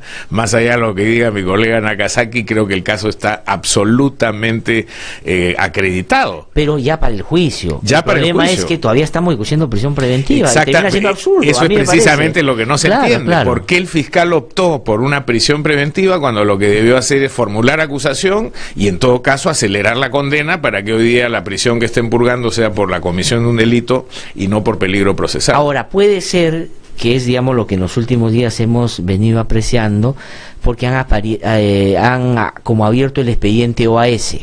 Entonces empiezan a aparecer más elementos de cómo Odebrecht y OAS pagaron la campaña de Ollantumala a través de estas agencias de publicidad de Garreta y de Fabre. Entonces, hasta donde yo me he enterado, lo que quieren es cerrar esa parte para que cuando vaya la acusación vaya no solo por Odebrecht sino por OAS. ¿Sería razonable eso? Sí. ¿O eso se puede hacer en juicio? Si esa ya es más la adelante? teoría del caso, esa es una opción. Otra es simplemente proceder a empujar la acusación para lo que se tiene y abrir una investigación paralela si es que no hay una conexión tan directa entre una y otra.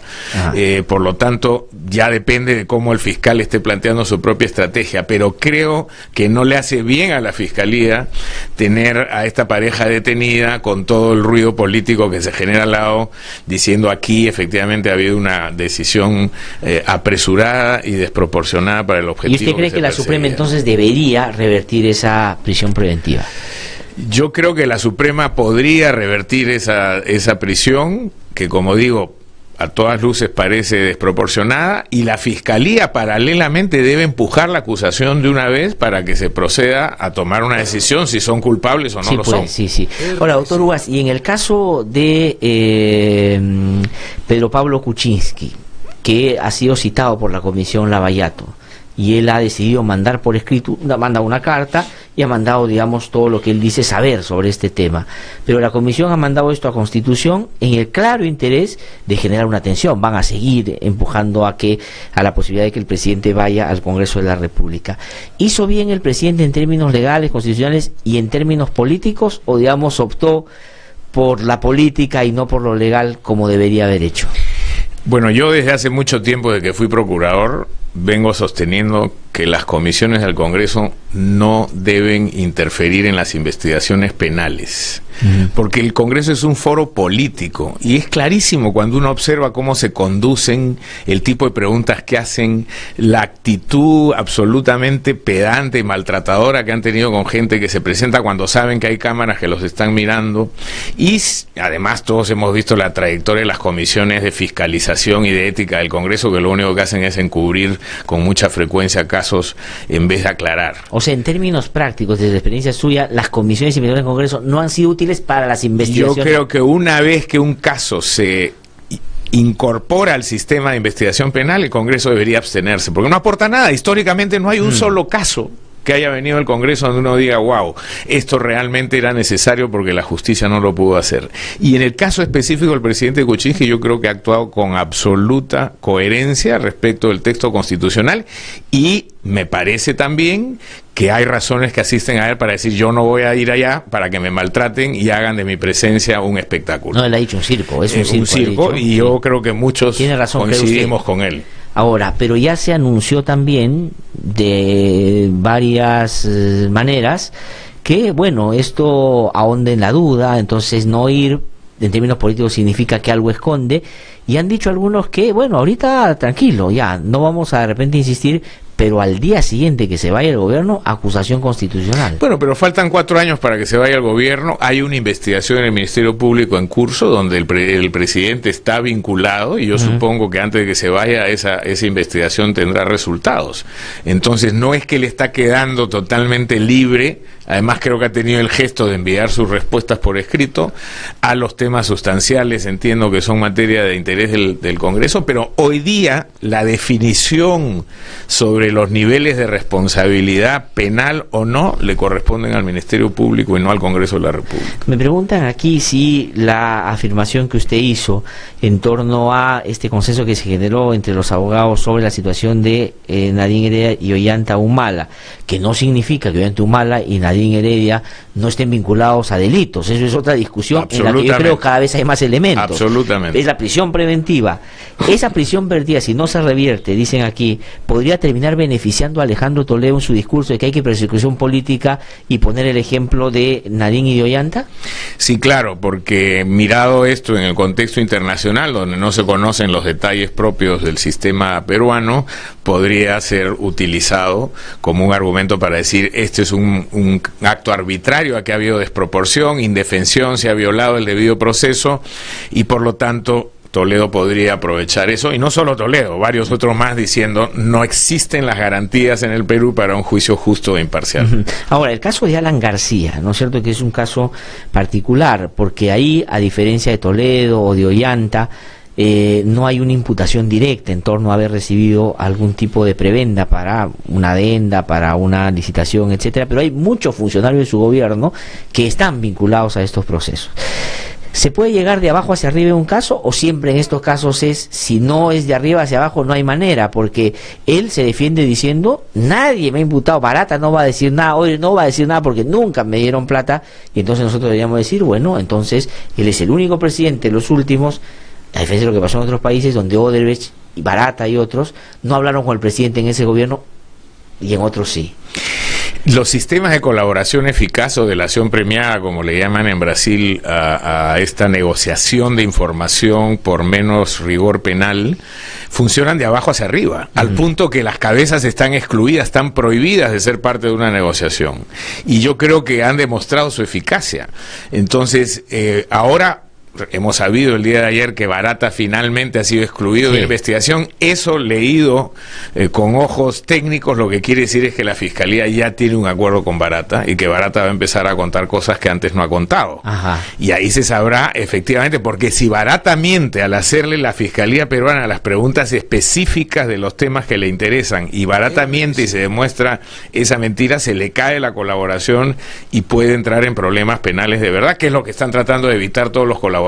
Para algo se acogen a estos sistemas, para decir, no me metan a la cárcel, que yo les voy a contar qué es lo que pasó. De acuerdo, pero en el caso de Barata, entonces él no podría, frente a las referencias, porque Marcelo Odebrecht, en esa famoso interrogatorio que le hacen 3 fiscales peruanos en Curitiba el 15 de mayo, él espontáneamente empieza a hablar de la metodología que tenían para relacionarse con los candidatos.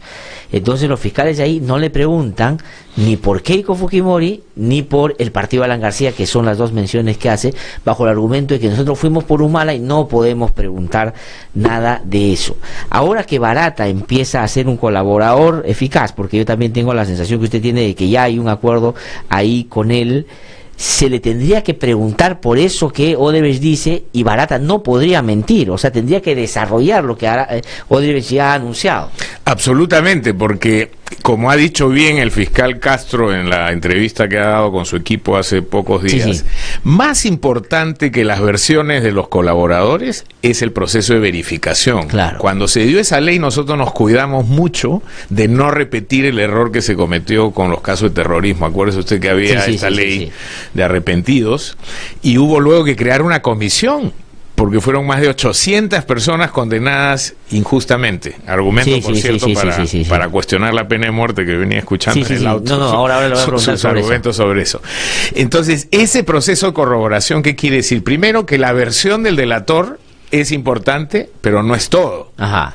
Barata puede contar los cuentos que quiera, pero si eso no se corrobora, no sirve. Pero no además, le sirve a él tampoco. No le sirve a él, ni le sirve a la justicia. Y él pierde, digamos, él pierde su privilegio y será entonces procesado y condenado, con la desventaja además de que ya dio información y ya se sabe respecto de él las cosas ilegales que ha cometido. De acuerdo. Eso por un lado. Por otro lado, efectivamente, hay indicios que corren paralelos a la declaración. Usted sabe que en un proceso de investigación hay documentos, hay pericias, hay testigos, hay los propios investigados, hay un conjunto de elementos probatorios que se pueden desplegar. Entonces, el colaborador puede decir algo, pero yo puedo tener también un documento al lado con anotaciones, por ejemplo, para confrontar con él, claro, y buscarme otras fuentes de prueba que no sean necesariamente el colaborador. Entonces, no es que estos procesos dependan única y exclusivamente de la buena voluntad del colaborador. O no de lo que dice una sola vez, porque uno podría volver a interrogar y preguntarle en base a lo que va consiguiendo. Absolutamente, las declaraciones de los colaboradores se pueden ampliar una y varias veces conforme vaya apareciendo más evidencia o dudas en el investigador. Ya, pero hay aquí personas que preguntan y dicen, ¿qué opinión tiene sobre aquellos que están criticando, comillas, un buen trato a Barata porque no le van a imputar responsabilidad en algunos hechos a cambio de la colaboración? Porque hay una discusión sobre eso. Algunos dicen, ¿cómo es posible que dejen que Barata no sea responsable? Como otros que dicen que Odebrecht se tiene que ir porque, en fin, son unos desgraciados, cuando en realidad lo que hay que garantizar es también la plata para la reparación civil. Yo nunca he sido partidario de la demagogia penal, y esas posiciones maximalistas me parecen totalmente demagógicas. Cuando nosotros promovimos la ley de colaboración eficaz, tuvimos ese debate. Y habían, por supuesto, los críticos que decían, ustedes están promoviendo una ley inmoral, ¿cómo se van a sentar a negociar con delincuentes?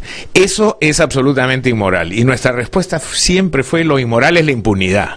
A mí me interesa saber qué pasó, y si ese señor viene a hablar con nosotros y nos va a contar historias que no conocíamos y probablemente nunca conoceríamos si no nos las contara, si me va a permitir recuperar dinero en el corto plazo, involucrar a otros, acaparar pruebas, ¿por qué no lo voy a hacer? Ahí hay una visión pragmática, obviamente, de la justicia en aras de un fin superior, y el fin superior es romper los esquemas de impunidad, llegar a las cabezas, recuperar dinero, acumular prueba. Por lo tanto, esa me parece que es una posición hasta infantil, diría yo, con miras a la justicia. Por otro lado, también ha habido posiciones demagógicas diciendo hay que expulsar a estas empresas brasileras, tienen que irse del país el día de mañana. Todo esto generado además en el contexto de una situación donde están involucradas grandes obras de infraestructura para el país, con una cadena social muy grande. Estamos hablando de más de 100.000 trabajadores que dependen de esas obras. Entonces, creo que el gobierno se ha enfrentado, y no lo ha hecho con toda la lucidez que debería, a un balance necesario entre impunidad por un lado y viabilidad de los proyectos de infraestructura. Claro, este decreto y el tema social que eso genera. Es una buena herramienta, digamos, para tratar de balancear estas dos cosas que usted dice, o digamos, el intento vale, pero no les ha ligado. El intento creo que estaba detrás del espíritu de la 003, pero no ha funcionado. Esto de ir a pedir permiso al ministerio, y ahora hemos visto que se quejan que se han roto cadenas de proveedores, que hay obras para él. Solamente el gasoducto del sur, su paralización ha significado $2.000 millones menos en el 2017. Eso quiere decir que hay 150.000 peruanos que no salen de la pobreza este año por esa paralización.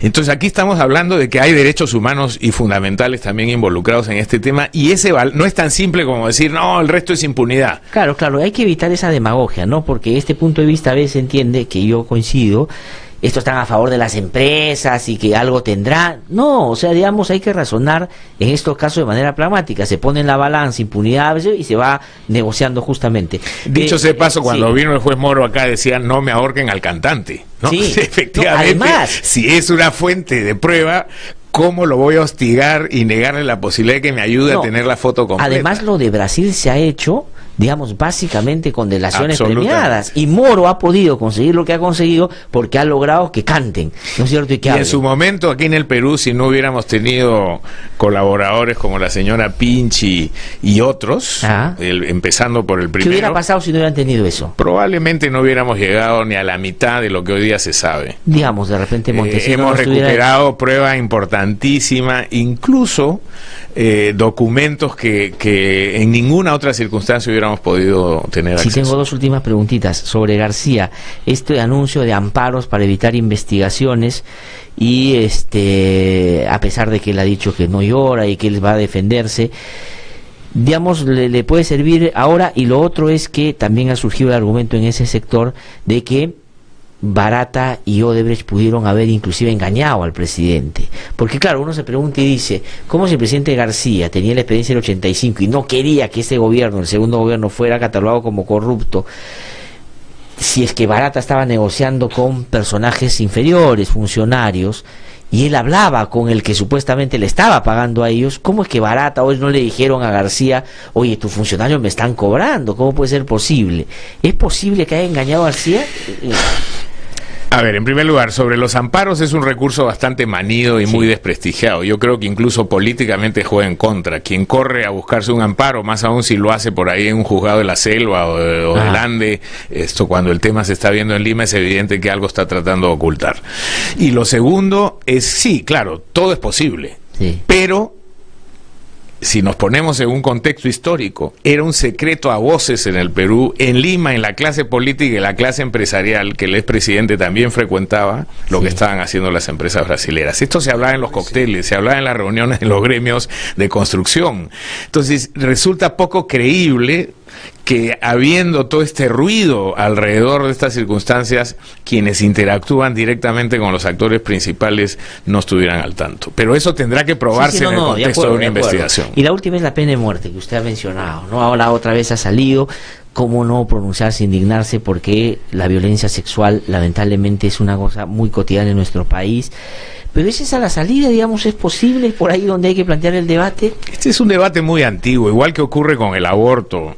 El tema de la pena de muerte para violadores, la liberalización o no del consumo de drogas, por ejemplo, son temas recurrentes y cada cierto tiempo tenemos estas campañas. Hay un criminólogo latinoamericano muy famoso, Eugenio Zaffaroni, que decía, cuidado, que cuando el miedo entra por la puerta, el derecho sale por la ventana. Y aquí nos están generando, efectivamente, a través de casos atroces, unas campañas que yo creo que persiguen otros fines. ¿Para qué sirve la pena de muerte? Hay estudios comparados que demuestran sin duda alguna que no es disuasivo alguno.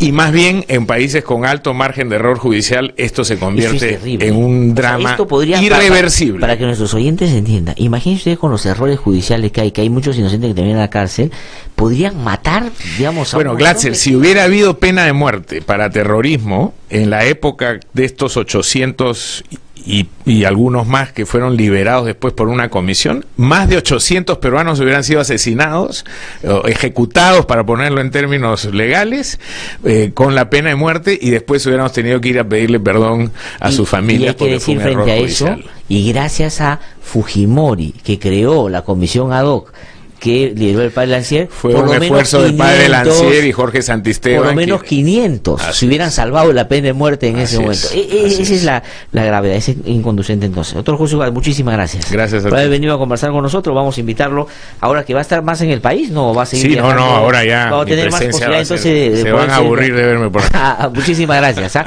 Tengo que ir a una pausa. Al regreso un ratito aquí en No hay Derecho. Soy Carolina Ollague, hermana de Dora Ollague, estudiante de la Universidad Nacional Enrique Guzmán y Valle, La Cantuta. Ella fue detenida, desaparecida, torturada y ejecutada extrajudicialmente la madrugada del 18 de julio de 1992 por el Destacamento Colina, el grupo armado dirigido por el expresidente Alberto Fujimori, quien hoy está preso por los crímenes cometidos. El indulto es un insulto. Aquí lo que tenemos claro en el programa No Hay Derecho es que nos debemos a ustedes que gentilmente nos siguen todos los días. Y tenemos una gran y primera responsabilidad: defender y promover el sistema democrático. Y cuando la democracia esté en riesgo, los periodistas no podemos ponernos de perfil. Tenemos que ayudar a protegerla. No hay derecho, a través de los 104.7 FM de RBC, una producción de IDL Radio. La audiencia ha terminado. Queda usted detenido. Pero, ¿y mi familia? No sabe. Detenido. El Registro Nacional de Detenidos y Sentenciados trabaja de la mano con la policía, fiscalía, poder judicial y los penales, proporcionándote una rápida información sobre tu familiar detenido y privado de su libertad en todo el país. Ayudando a garantizar tus derechos fundamentales y los de tu familiar detenido. Ubícanos en las oficinas de las fiscalías a nivel nacional. Que alguien me diga si ha visto a mi esposo, preguntaba la doña.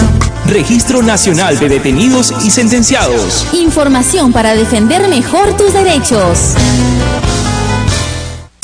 Que no te cuenten cuentos, el Diario 1 te cuenta la verdad. Compra el Diario 1, el diario oficial de la realidad peruana. RBC 104.7, la otra forma de vivir.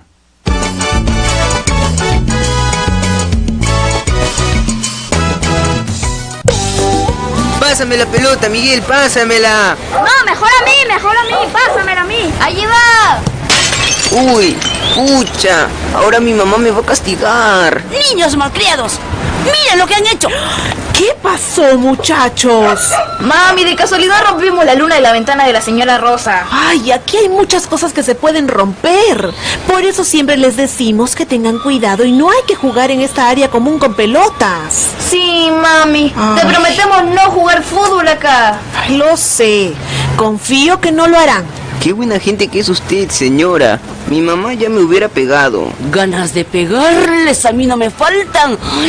¿Y mi ventana? ¿Quién lo arreglará? Yo arreglaré su ventana, señora Rosa, y conversaré bien con ellos para que esto no vuelva a suceder. Pero no con violencia. Pues pegándoles o gritándoles a los niños no es la forma adecuada de enseñarles. ¿Usted cree? Mejor les hablamos, les decimos bien claro las reglas y les damos confianza. Discúlpenos, señora Rosa.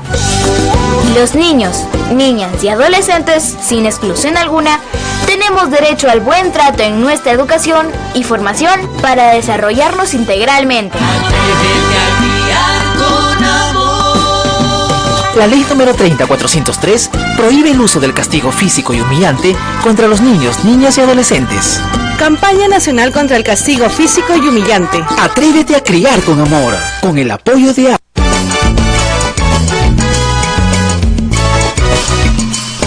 Las 8:44 de la mañana, estamos de regreso aquí en No Hay Derecho.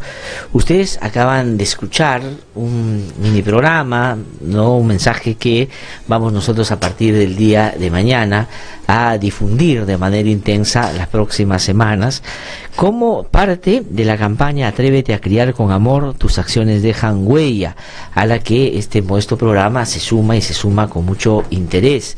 Es una campaña que está promovida por varias instituciones que han venido o vienen trabajando hace ya bastante tiempo para tratar de hacer que el castigo no sea, comillas, la forma como la que uno educa a sus hijos.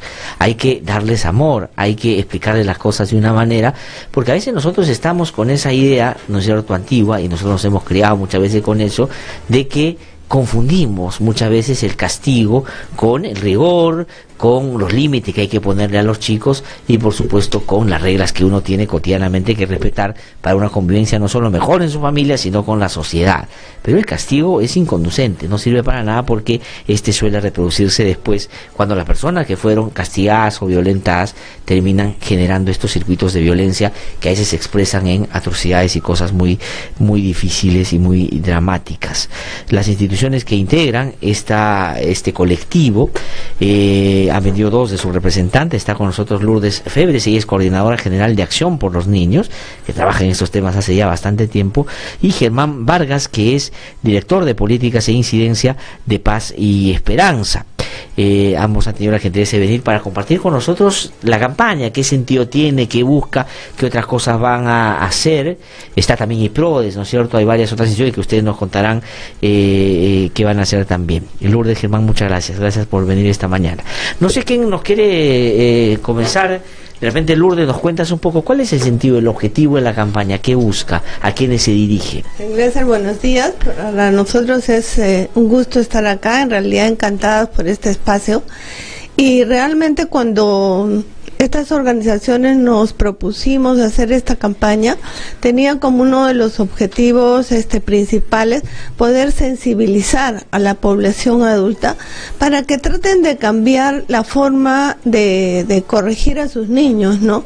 Como tú bien lo has señalado, cuando un niño se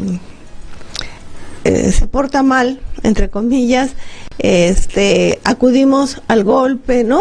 Le damos un manazo, lo insultamos, es decir, no sabemos medir los adultos el impulso que muchas veces ponemos a nuestras palabras porque estamos frente a una situación de cólera también, ¿no? Sí. De tensión muy fuerte y no somos capaces de medir esa reacción sin darnos cuenta que a partir de eso afectamos enormemente a los niños y a las niñas. Entonces, la campaña trae por objeto también difundir la ley 3043, que definitivamente prohíbe el castigo físico y humillante y que lo prohíbe en la forma de corregir una conducta, ¿no? Pero a su vez no se queda solo en la prohibición, sino que propone el buen trato hacia la niñez, ¿no? De acuerdo. Ahora, esto es bien importante, ¿no? Porque la campaña apunta efectivamente a sensibilizar para que podamos nosotros cambiar un patrón, un comportamiento cultural que tenemos y que a veces nos viene pues de chicos, ¿no es cierto? Que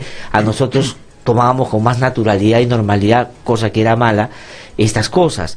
Pero también tiene que ver con buscar otra manera de relacionarse. Es decir, Germán, buenos días. ¿Hay otra manera de relacionarse con ellos que no sea llamando la atención y gritando para que se porten bien? Porque eso es lo que cuesta, ¿no es cierto?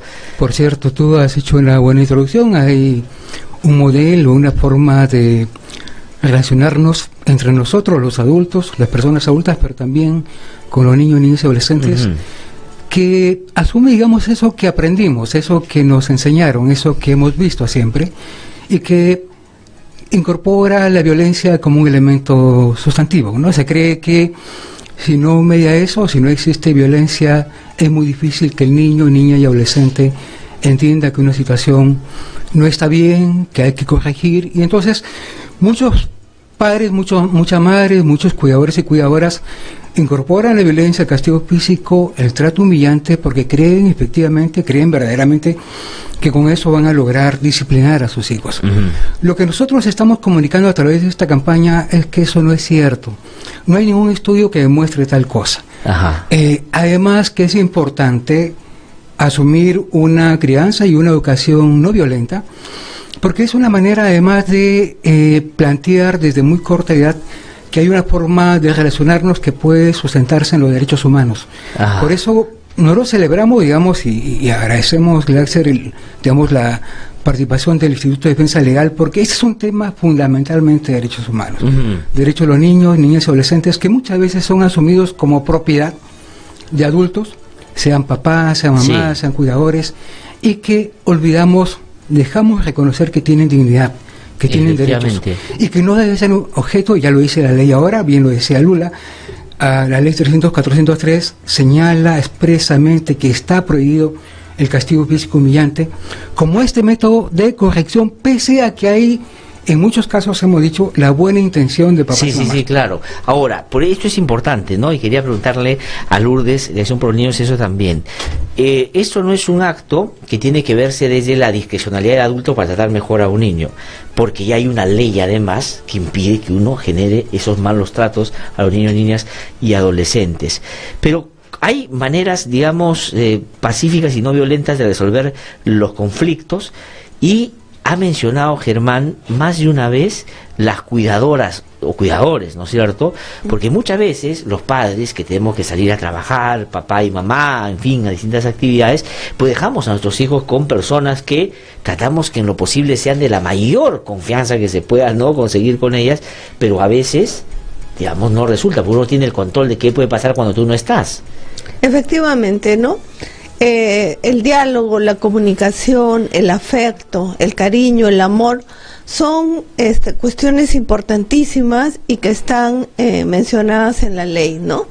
Y eso es un avance, pero además también la ley corrige los artículos del Código del Niño y Adolescente que permitían, ¿no?, un castigo moderado, ¿no? Entonces ahí creo que hay un tema también que es fundamental en la norma. Esto de las cuidadoras que tú mencionas me parece súper importante, porque si bien en la casa trabajamos con algunas personas, ¿no?, que tienen en la mano a nuestros hijos cuando los padres van a trabajar, sin embargo, ahí tenemos que tener mucho cuidado con las personas a las cuales están a cargo de nuestros niños. Pero también es importante señalar, ¿no?, que no solo son los padres o las personas que nos acompañan en el hogar cuidando a nuestros niños, sino también aquellos albergues, ¿no?, donde los niños están ahí por situaciones de la vida, en situación de abandono, y entonces las personas que se encargan de cuidar a estos niños también deben ser altamente capacitadas y deben tener un nivel de especialización para tratarlos y para cuidarlos, o aquellas o los maestros y las maestras en las instituciones educativas, ¿no? Cómo corregimos la conducta de los niños y de las niñas o de los mismos adolescentes. Muchas veces aplicamos el castigo o insultamos, y eso no está permitido. Esto la ley lo señala muy claramente, ¿no? Y yo digo, y venimos y hago referencia, porque yo, digamos, no voy a ponerme a hablar de mi caso, pero, digamos, he pasado por una educación que por momento ha sido traumática. O sea, de chico yo estudiaba en un colegio donde tú hacías mala tarea y te pegaba, o sea, y después, bueno, ya los rigores de otras cosas, pero quería preguntarle a Germán, porque además dice, Ana María me dice, me interesa colaborar, dice, ¿es posible contratar con ellos más allá del programa? Hay gente que quiere, Pepe Lucho dice, con amor todo se puede, gracias por compartir y promover estos mensajes. Germán, ¿qué incorpora esta campaña? ¿Es una campaña en Lima? ¿Es a nivel nacional? ¿Hay varias otras instituciones? ¿Esto es acompañado con otras actividades que vayan más allá del trabajo en los medios? ¿Cómo se desarrolla? Es una campaña nacional, como tú indicabas al inicio. Está comprometida Acción por los Niños, Paz y Esperanza, EPRODES, Save the Children, Mantoc, pero también hay una serie de organizaciones a nivel también nacional que están interesados y comprometidos con esta causa, que no participan necesariamente de esta campaña, pero que asumen, digamos, todo este propósito, toda esta intención. Y a las personas, a los ciudadanos y ciudadanas que quieran participar, con gusto, o sea, nos interesa mucho que se sumen más personas. De lo que se trata aquí es básicamente de promocionar un modelo de crianza, un modelo de educación basada en la no violencia, y hay un enfoque muy importante que se llama disciplina positiva, y que lo que hace o permite es justamente a los adultos, a las personas adultas, desarrollar habilidades para criar de una manera alternativa, de una manera distinta, ajena o distante al castigo físico y humillante. Entonces, bueno, nosotros estamos ahora comprometidos por un lado en promocionar la disciplina positiva, pero también, y queremos eso dejarlo bien planteado, Glaxer, acá se trata de, tenemos una ley, pero como sabemos bien, las leyes no superan o no solucionan por sí mismas los problemas. Sí, pues, ojalá que el papel resolviera la realidad, ojalá fuera así, pero no es así. Eso no pasa en ninguna parte del mundo, y lo que tenemos que hacer es apropiarnos de esa ley. Una cosa que demandamos al Estado sencillamente, digamos, y de inicio, es la disposición de la ley. Hay mucha gente que ni siquiera sabe que eso existe. Y lo segundo es que implemente lo que ya dice. Y ahí hay, creemos, es la apreciación que tenemos hasta ahora, hay un déficit de parte del Estado en la que sus principales entidades, sus principales estamentos aún asumen esto como una obligación, como un compromiso. Y estamos empeñados en eso. Mira, Germán, imagínate, yo estaba escuchándote y decía, eso que lo pueden hacer los congresistas, eso que lo puede hacer el presidente del Poder Judicial, eso que pueden hacer los fiscales, en vez de estar, digamos, hablando una serie de tonterías sobre que la pena de muerte va a resolver el problema y todas estas cosas, deberían ser más aplicados. Es decir, dejan de hacer lo que sí pueden hacer y es viable para meterse en una discusión sobre algo que no solo no va a resolver el problema, sino que técnicamente es imposible de sacar adelante, ¿no? Ciertamente hay una ficción, hay una... tomar los asuntos tan medulares, tan relevantes como estos de la manera más simple posible y, digamos, descuidan la atención básica, fundamental de esta problemática. Y acá estamos hablando, y hay que reiterarlo una y otra vez, de derechos de los niños, niñas y adolescentes, de las personas que debieran merecer la atención principal, prioritaria del Estado y la sociedad. Sin embargo, eso da lugar a mucha demagogia, mucha gente habla de derecho de la niñez, se hacen grandes movilizaciones, con mis hijos no te metas y otras cosas por el estilo, y sin embargo no se atiende lo principal.